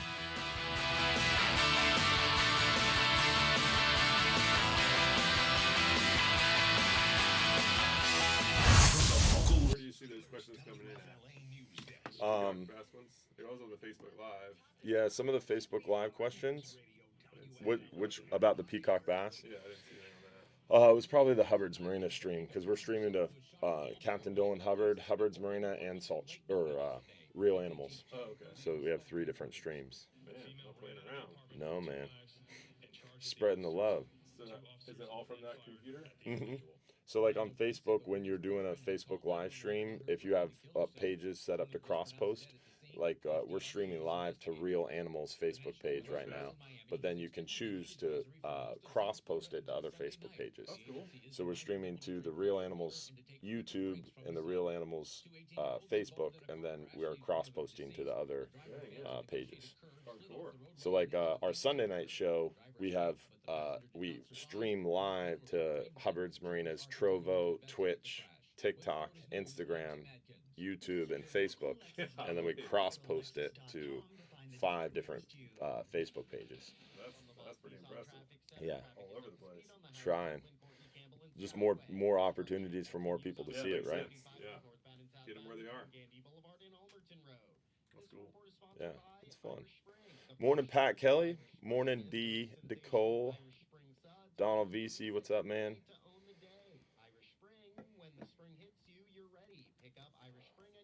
Uh-oh, what did I do? James Birmingham News Radio, WFLA. From the Morgan & Morgan Weather Center, America's largest injury law firm. be a few isolated coastal showers, especially I think I in should be southern fishing with Scott communities Moore. Saturday. A week or two. Oh, really? Yeah. For a tournament? No, it's my wife's friends with his daughter. Oh, cool. They organized it. I didn't want to say anything because I'm not sure if it's dialed in, but I'm pretty sure it's the end of this month. Oh, cool. Is moving toward the east, so the coast should I've never fished before. That'd be cool. I just met him. Yeah, so I guess your wife is somehow friends with Van Hubbard or knows someone that's related to him? Through her dad. Oh, that's crazy. Her dad's met him. And so our operations, like one of the... Carol. Yeah, Carol. Yeah. So funny. Like 5th on her team. And yeah, so her mom is like, they're dating or whatever. And yeah, so multiple connections to him. That's crazy. Such a nice guy. Yeah, he is. Another super knowledgeable guy. Oh, yeah. Yeah, I taught him for a bit at ICAST. He's Yeah. a character too. He is. A lot of stories. Do you ever use this chum? Yeah, I've used it quite a bit for snapper and stuff. My son and I, or my family and I, went to Fort DeSoto to camp, and it was like one of those challenges for myself where I just brought like one fishing pole and a couple things, and caught a pinfish with the chum, then got a mangrove snapper, then got a trout, then caught a big shark. It was fun. Just keep trying to upgrade bigger and bigger. It was fun. I thought my son would be into it, but he was gone in like 5 minutes. But then I was out there all night catching bigger and bigger and bigger sharks. It was fun. I'm sure it'll probably be like 6. It'll probably need to be like 7 or 8 before they can like have the patience to stick through it a little bit. I think so. We tried getting Joe's kids out. They didn't want to be part of it. It's funny too because when you're raised in it, like Joe's kids, always around fishing, always opportunities to go out in the boat. You start to take it for granted a little bit, right? Yeah. So you dismiss it. Like myself, I remember not really being super into it until I was like 8 or 9, and then I got really into it. And then it was like, all right, I've done kayak fishing, inshore fishing, offshore fishing, and I kind of got out of it when I was like 14, 15. And then it finally got back into it later on, you know. You kind of like go in waves. At least I did. Yeah, I just started by, like, our neighbor had a little bridge, so we'd go there and catch brim and stuff. Mm-hmm. But my parents want to take us, like, once a week or every other week, so we were, like, always itching for it. Yeah. So I was always itching. That's cool. But, yeah, had I been exposed to all this inshore stuff earlier, I probably would have been burnt out. But, like, it was like a progression up. Yeah. And just transferred from the bass to saltwater. Yeah. You were freshwater fishing occasionally, then a lot, and then... All hardcore, yeah. And then all that energy went to saltwater. And learning something new. Because it was a whole new, just totally whole new horizon. Yeah. Totally different. Yeah. Looking back, it is kind of similar, but at the time, I thought I had to switch to live bait. So now I'm like, I started throwing bait casters with live bait and realized that was a nightmare. And that's when I finally switched to spinning reels and realized how awesome they are. Yeah. Especially once braid came out. Yeah. Yeah, it's funny. Braid wasn't that long ago. Yeah, I was in college when I finally switched. Yeah. Toward the end of college. Mm-hmm. I remember being like late high school when I put it on my offshore rods and then promptly took it off. Yeah. I think I did one trip and like I was ready to throw my rod in the water. Yeah. Because like I lost 25 fish. Like every fish I hooked, start cranking and it would come off. Yeah. I didn't understand what was happening. It was hard to tie knots too. Oh, yeah, I was about to say mine. The original braid was really hard to tie. Regular uni knot. Mine was just come undone. Yeah.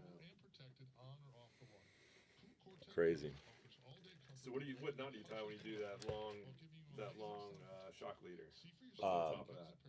A reverse Albright knot is the one I like. FG knot's the best, like you say in all your videos. It's difficult to tie, especially on a boat. And I really need to take the time and perfect it. With that Albright spin, I like it's it. not quite as thin, but that's the thinnest knot. And it's easy to tie. It's fast. That's why I like that one a lot. Yeah.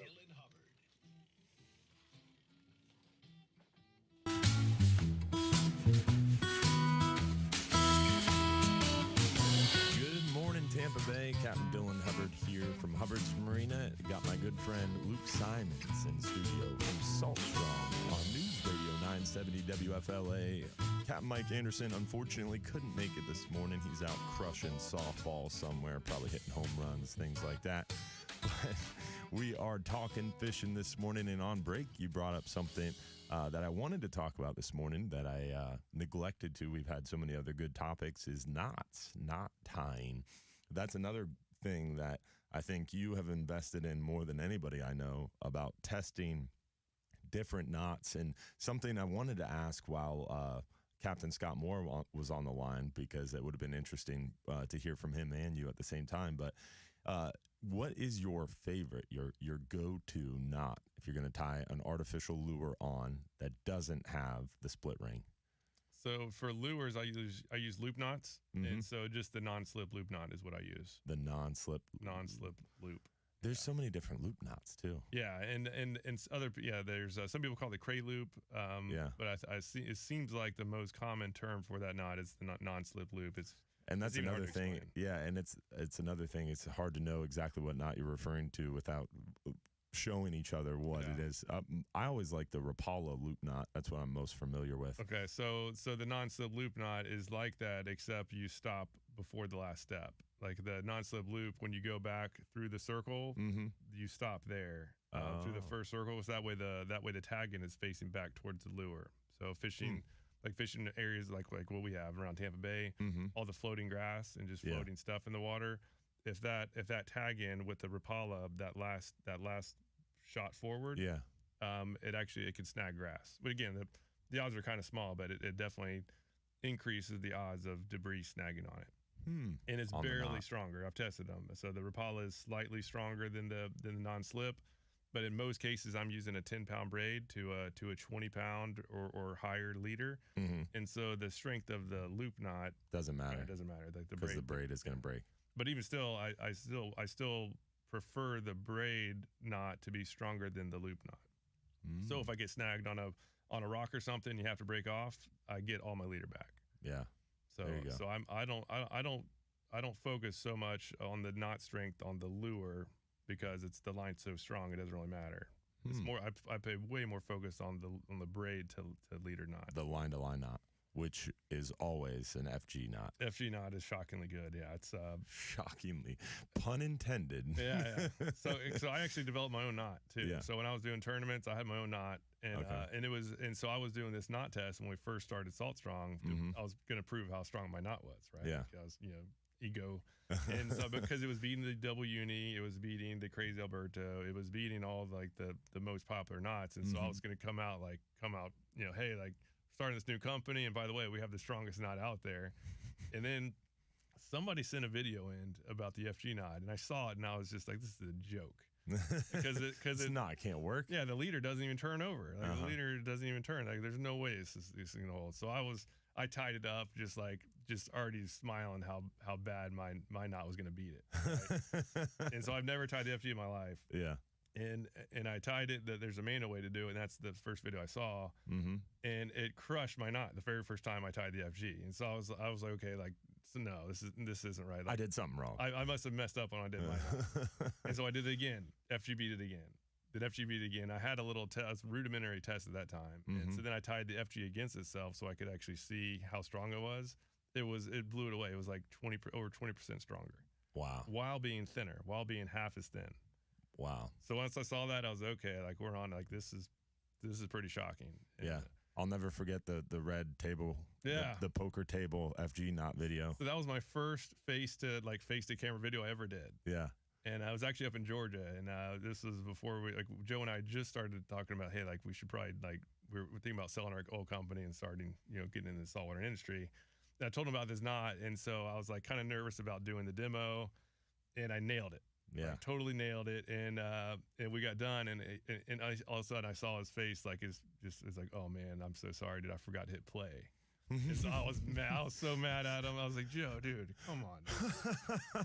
That's hilarious. Yeah, he forgot to know play. That story. Yeah, so I was just so mad, and so we had to do it again. So I was already a little bit upset, and so redid it, and it wasn't quite as smooth, and I had to go in the editing, and at one point I said left, and I should have said right. And Oh, then I wow. was like, nobody's gonna see this. I didn't bother editing it out. I just want to get it done with. I was like, I just want to get this video done with. I was like, what's gonna happen? Maybe 500 people see this. Like, it's no big deal. That video went on to get like 5 million views. Yeah, it's right? like 3.5 million views, just on the YouTube video. It's insane. But yeah, that knot has been remarkable. That's crazy. So tell us a little bit about one cool thing that I like is the history of Salt Strong, because you guys had a successful business. You were living up north, right? Or yeah, living in Atlanta. Yeah. And Joe was living there full time. I've just been too addicted to fishing to be there full time. So I was going back and forth to Tampa, Atlanta. And you guys had a successful business. You were cooking with peanut oil, doing your thing. You guys had family. I mean, like this was something that was important to support your lives. And just one day up and decided to move into fishing. Yeah, so we had originally, like, I was in the corporate world for a while, and Joe went into sales, and then he did great at his job, and started his own and started learning online marketing at the time, and grew that company to a point where he needed some help. So so I kind of got as high as I could in the corporate world for being young, and it was just gonna be a waiting game to like get to the next level. So I was like, man, I might as well just try it, and so I went and joined him, and we did that company for like a year, sold it, and then we started a company where we were teaching financial advisors how to market themselves. And when we were basically selling our online packages, we were doing online courses at the time, and the biggest objection was, hey, yeah, the marketing sounds cool, but my business is different, so it probably won't apply to me. We're like, no, like online marketing is marketing. Like, good marketing works regardless of exactly where you apply it. And we actually had a conference one time, and we were just like thinking, like what do we want to be doing this for like 5 years? Like 5 years from now, like, do we want to be doing this? And we realized, like, we love teaching, we love online training, just making videos and teaching. We love marketing. We just didn't really like the industry, which at that time was retirement services. And so we basically took our own medicine. Like, we knew our marketing worked, and we have fun doing education. And it doesn't matter what you're marketing, it works. Yeah. So we just took our own advice, sold that company, and started Salt Strong. And that was literally we had no, like, looking back, it was kind of stupid. Like, we had a good thing going, and we didn't have any. Like, but you followed your passion. Yeah, but we had no business plan. And that's the beauty of Salt Strong is people look at it, and I feel like sometimes you get a lot of negativity, and I see people make negative comments and just a lot of hate. And to me, it hurts my feelings because I know the story and how you guys literally just followed your passion, followed your dreams, sold a successful business, got into fishing, something you had a lot of love for, and you made it happen. I mean, you guys have built something incredible. It's amazing. Yeah, we had no connection, so I mean, all we really could do was just help people, and so that was really how, like, the YouTube channel started. Is, okay, what's somebody probably wondering that they could use some help on? So first one, easy one, knots. Okay, everybody has to tie a knot. Line test, lure test, rod test. Yeah, then start, okay, go into like Bass Pro Shops, and there's a like 20 feet of different lines to choose from. But God, which one's good? And how about we test them, right? And how about we just keep sponsors away where we're not being kind of swayed, if you will, where we just wanted our loyalty just to be just kind of grassroots, and we've held to that, and it's been pretty cool watching it grow. Those first few years were like, literally, I literally remember it was in like the maybe month 8 or 9, and the money's going all the wrong direction. Yeah. And I remember talking to Joe, and I was like, "Hey man, like, do you think we can buy that old company back and like to reverse the change?" Did we make a mistake? Yeah, like, it was some big soul searching, and those first couple years were extremely tough. Wasn't Joe married at the time? Yeah, he was married. And they had just a kid, had right? they had a child at the time. Yeah. Wow. So it was nerve wracking. Yeah, it was definitely a difficult journey. Wow. And then finally started getting some traction, and it's been now you guys have 40,000 members. Yeah, so just like 43,000. Wow. We've just been super blessed, and really just been listening. Just listening to either subscribers or members, and that's where all the best ideas come from. And I really have a lot of respect for your company and what you guys have built, and the way that you guys go about it. Like you said, being dedicated to your members, but also just the cool way you operate your business. I'll never forget one of my early kind of run-ins with Salt Strong was I found out what it was, got involved. I was like, this is really cool. I learn a lot of stuff all the time from Salt Strong. I really do. But I remember buying some T-shirts and some performance wear. I'm like, this is really cool. I'm a bigger guy, and a lot of those performance shirts kind of suck for us bigger guys. And I bought one. I was like, this is awesome. It was made in America. It was really, really nice quality. And I went back to buy like 20 more. And nope, we're not doing apparel anymore. Yeah. I was like, what do you mean you're not doing apparel anymore? I'm trying to give you a bunch of money for clothes. Like, send me some apparel. Nope, that's not what we do. This is what we're focused on, education. And at the time, I was like, what do you mean? Like, why are you turning to, because you guys had blown up at the apparel game. Everybody was buying Salt Strong shirts. You saw them everywhere. I wanted more.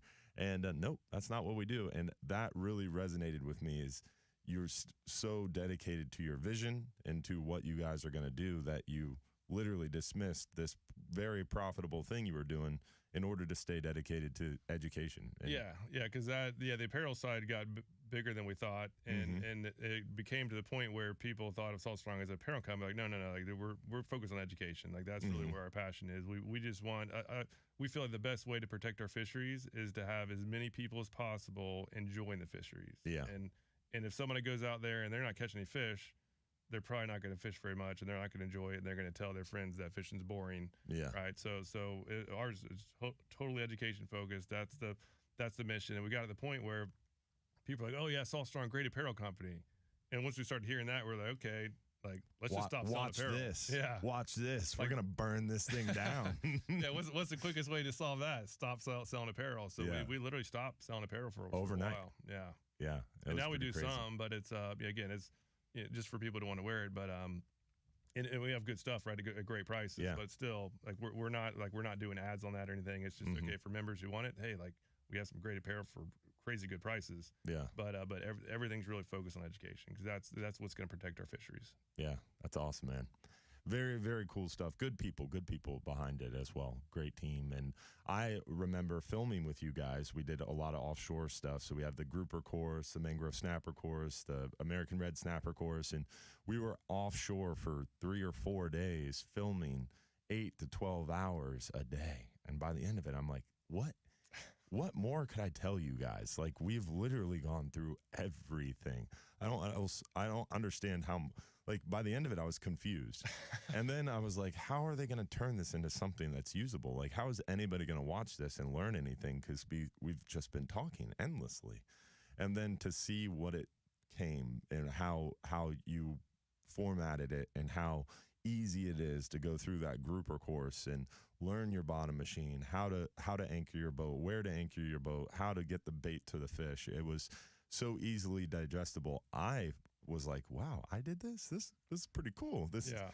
You guys made me look really, really good, and like I knew what I was talking about even better. It was really cool. And those courses have literally changed lives. We're now, very much now so. a father can take the kids out, and now they're not going to be ashamed of coming back and not catching anything. They know like that. If someone goes through that course, they want to catch grouper or snapper, whichever one they want to catch, and they take the respective course, they're going to catch some fish. I still, to this day, hear, oh, I took the grouper course last week, and I went out and caught this. I hear it all the time. Like, thank you so much for your course. I'm like, all I did was do a seminar, basically. Salt Strong is the one who took that 3 days of seminar and turned it into the course. It's really cool. Because it's like cooking a meal, right? Yeah. What's the best way to cook a meal that's going to be good? To follow a recipe. Yeah. And if you pick tips from like YouTube videos or your TV shows or whatever, and you just kind of take snippets from different people, it's very easy to get confused. Whereas like those courses are just the full-on recipe. Yes, there's a lot of different ways to catch all sorts of fish. But if you follow a recipe, a proven recipe, that's going to guarantee consistent results. Just like baking a cake or whatever. If you start grabbing half recipes from everywhere, no telling what's going to end up at the end of the. Well, you bake some good cakes, Luke. Yeah, those grouper snapper cakes are good. We got a little bit more time on the other side where we're going to finish up and wrap up the show. Remember, give us a call, 1-800-969-9352. If you have a question, comment, anything, we'd love to hear from you. And we'll be right back. Bartow Ford, Real Animals Radio on the other side.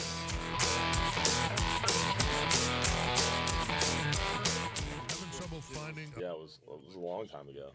And there's some stuff that I see myself talking about, like how you said the mono or the fluorocarbon versus mono, and how back then you thought one way and now you're a little different. And even myself, some of those courses, I'm like, I wish I would have done it this way.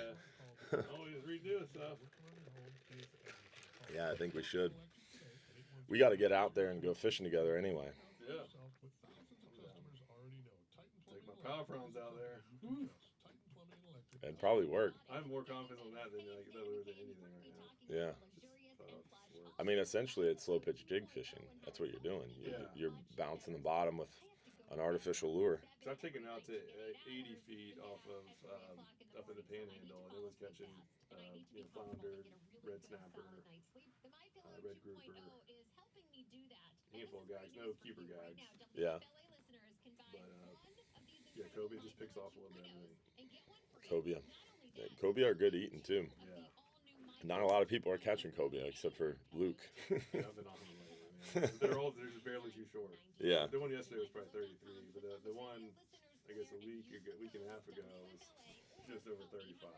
Wow. They got to be what, 36 now, right?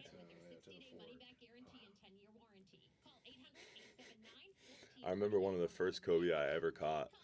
I was fishing a flat with a little oyster bar on it where I got some really good redfish, and I was fishing and I saw a small school of redfish, and they were up there tailing. I'm no trolling motor. I'm coasting in there, waiting for the wind to push me up there. I'm starting to get set up where I'm like, all right, I'm going to catch one of these redfish. This is perfect. Freaking dolphins come in, and dolphins scare the school of redfish. And I was so pissed, I casted my lure at the dolphins, and then it hit the water, and I was like, well, screw it, I'll just work the lure, and smashed by a cobia. That's awesome. Yeah, the cobia, I guess, were following the dolphins. Huh. And dude, it worked perfectly. It smashed this cobia, and it was like 34, 35 inches Nice. Keeper, and it was on the flats. I've never caught a keeper in shallow like Yeah, that. That's it awesome. was really shallow, and it was close to my house too, and I didn't have a cooler or nothing. I wasn't planning to keep a fish, but when you catch a 35-inch cobia at 9 years old, I was like, full speed home. Keeper cobia is coming home. Yeah, and then later on, probably a month or two later, same thing. Fishing a flat, dolphins come in. I'm like, what the heck? Casted the dolphins, cobia. So I was like, Seriously? ding. And Yeah, so I know they follow manatees and strays. I've never heard of following dolphins. yeah, Makes apparently sense. they do it. And I don't know. This was when I How close was to the dolphin you 8, casting? 9, casting at where the dolphins were coming up. Wow. So by the time the lure hit, the dolphins are past it, but setting up behind them. I assume they probably just follow all the stuff getting kicked up by the Oh, dolphins. 100%. Because a cobia is not going to be a dolphin prey. It's too big. Yeah. Have you seen those guys that spear cobia? They feed Off up the back with bull sharks. That's the dumbest thing I've ever seen in my life. Stupidest thing I've ever seen. Some spear fishermen, like my friend Emily from the Gulf Council, she spear fishes at the Skyway. Skyway, wow. I mean, I'll Through the summer to knowing all the big sharks that go through there. I don't know how to do that. yeah. I don't think I could pull it off. I like sharks. I'll swim with sharks. Sharks don't bother me, but purposefully hunting a fish off the back of a bull shark seems dumb. Yeah. All right, here we go. It blows my mind they don't get Yeah. their arms taken off. And then jumping in the water at the Skyway in the summer Yeah. seems dumb. I'm not doing it. Yeah.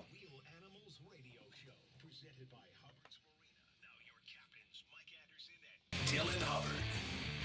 Sorry to disappoint y'all. No Captain Mike Anderson this morning. It's Captain Dylan Hubbard from Hubbard's Marina and Luke Simonds from Salt Strong this morning in studio talking fishing, having a good time, and really covered a lot this morning. And we're excited. Great weather. Apparently Luke's favorite weather and moon phase for the summer. We're on that new moon. The new moon is tomorrow. Monday. And some really, really good weather. Great opportunity to get out there and capitalize on that new moon. Lots of moving water. My favorite thing on a new moon is dock light fishing. They stack up on those artificial light sources. So some great opportunities to get out there on the water. Make sure you get out and capitalize. Remember, the weather is brought to you by our good friends over there at Reese. They install most windows and doors in only 6 to 8 weeks, and they're celebrating 51 years as the fastest and most trusted impact window and door company in Florida.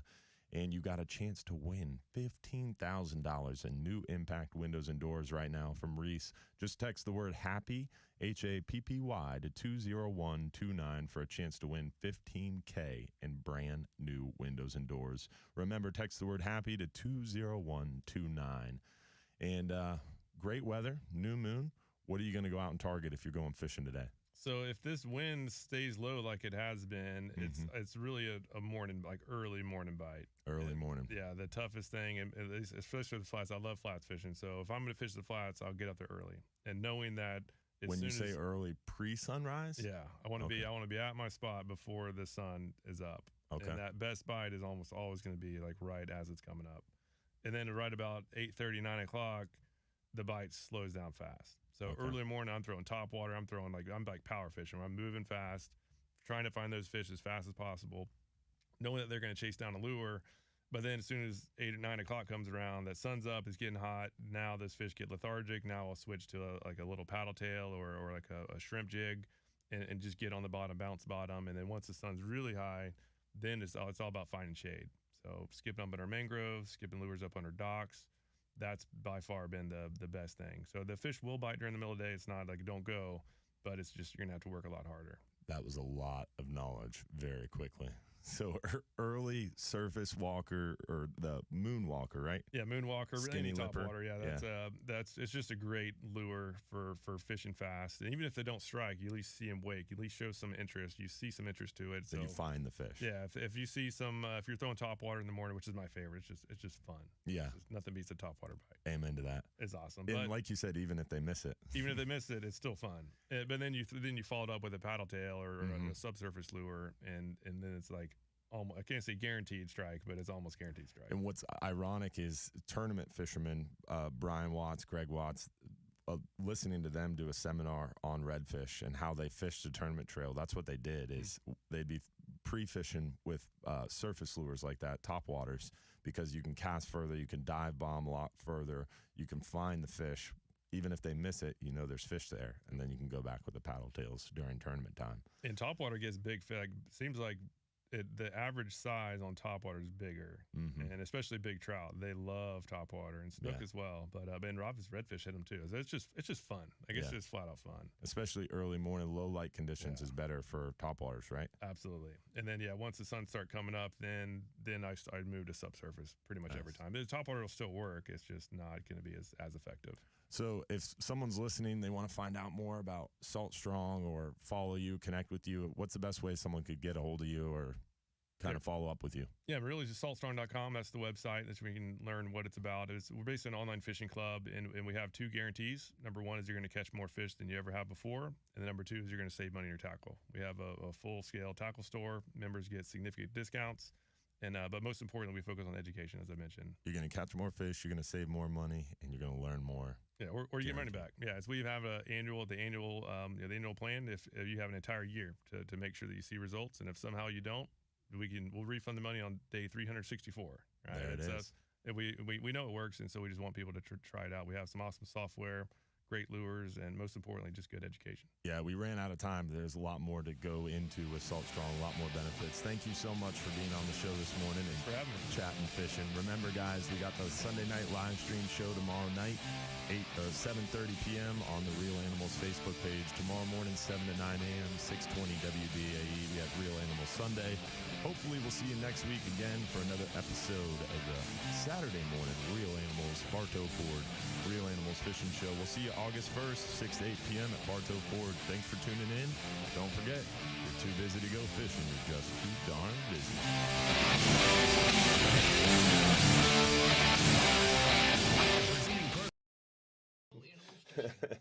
I love it. Well, I wish I would have thought of that. Right? Y'all had that one for quite a while. Yeah, it started way back in the day. Can you pull your headphones out? Just pull the plug out. All right. Thank you guys for tuning in and watching on Facebook this morning. Hopefully you guys learned a lot. Hopefully you picked up something. Definitely highly recommend connecting with the Salt Strong folks if you haven't already. The Smart Fishing Spots app is what I wanted to get into, but we ran out of time. Definitely amazing technology there, from sea surface temperatures to the reef views to finding your oyster bars to finding grass flats. I mean, we could literally do a 2-hour show on just all the cool features of smart fishing spots. Yeah, and it's just getting started. We have a lot more coming, but yeah, the oyster layer for here is my favorite, because if you find an oyster bar on a grass flat, just that alone is almost guaranteed. I can't say again, can't never say guarantee, but as far as catching red, snook, and trout, they love holding by those oysters, and that oyster layer is by far the most valuable, in my opinion, for fishing Tampa Bay. It's awesome. And like I remember early on starting saltwater flats fishing in a boat. Even, I mean, we were like 16, 17 when we had the opportunity to have a smartphone with Google Maps on it. And I mean, having that little blue dot with a satellite photo of the area, you can learn where you're at in relation to a grass flat. And I started using it with huge success, because on a flats boat back then, you didn't have plotters, you didn't have all the cool tools we have today. So I was always using satellite photos and Google Maps to kind of find out where I am in relation to grass flats, especially if I'm fishing new waters, where the Salt Strong Smart Fishing Spots app, there's so many products, it's hard to keep them straight. It's amazing how much it changes the game. Not only is it a satellite photo, but then it overlays on that satellite photo where the grass is, where the oyster bars are, and there's so many different layers you can add. There's radars, there's tides. It's crazy. Yeah, and even on satellite maps, there's never like, hey, what's the best map? Yeah, it depends on where you're going to be fishing, because they take the pictures at different times. Sometimes there's clouds going over, sometimes there's reflection. But this software has 3 different maps. So when you're going through, if one area isn't really clean map, you can just click a button. There's Google, Bing, and then this high res. That's usually the best. That was one that other groups pay, like you have to pay a decent amount of money for. We got it. It's free for our members, but you have 3 maps. Wow. And again, you can have the oyster layer. There's another layer for seagrass, and it's just been awesome. And we even have with smart spots. It's almost like Top Spots, where it has like an area. Yeah. And so the system. I saw that. That's pretty new. Yeah, it's pretty awesome. The system will look at the tides, look at the weather, on exactly which way the wind's going, and based on the season, it knows if you should be on wind protected shorelines and all that kind of stuff.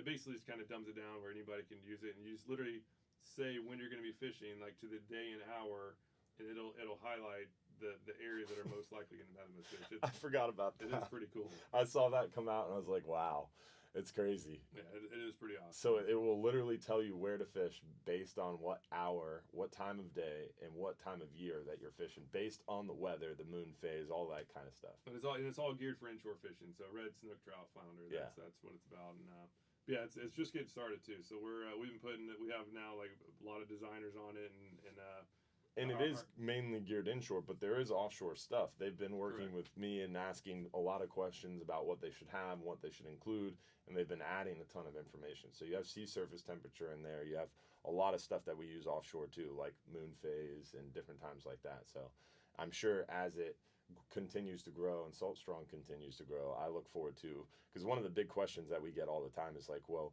how do I know when the schooner is where I'm at offshore? Right. And that's the technology I see answering that question very soon. Oh yeah, it's coming.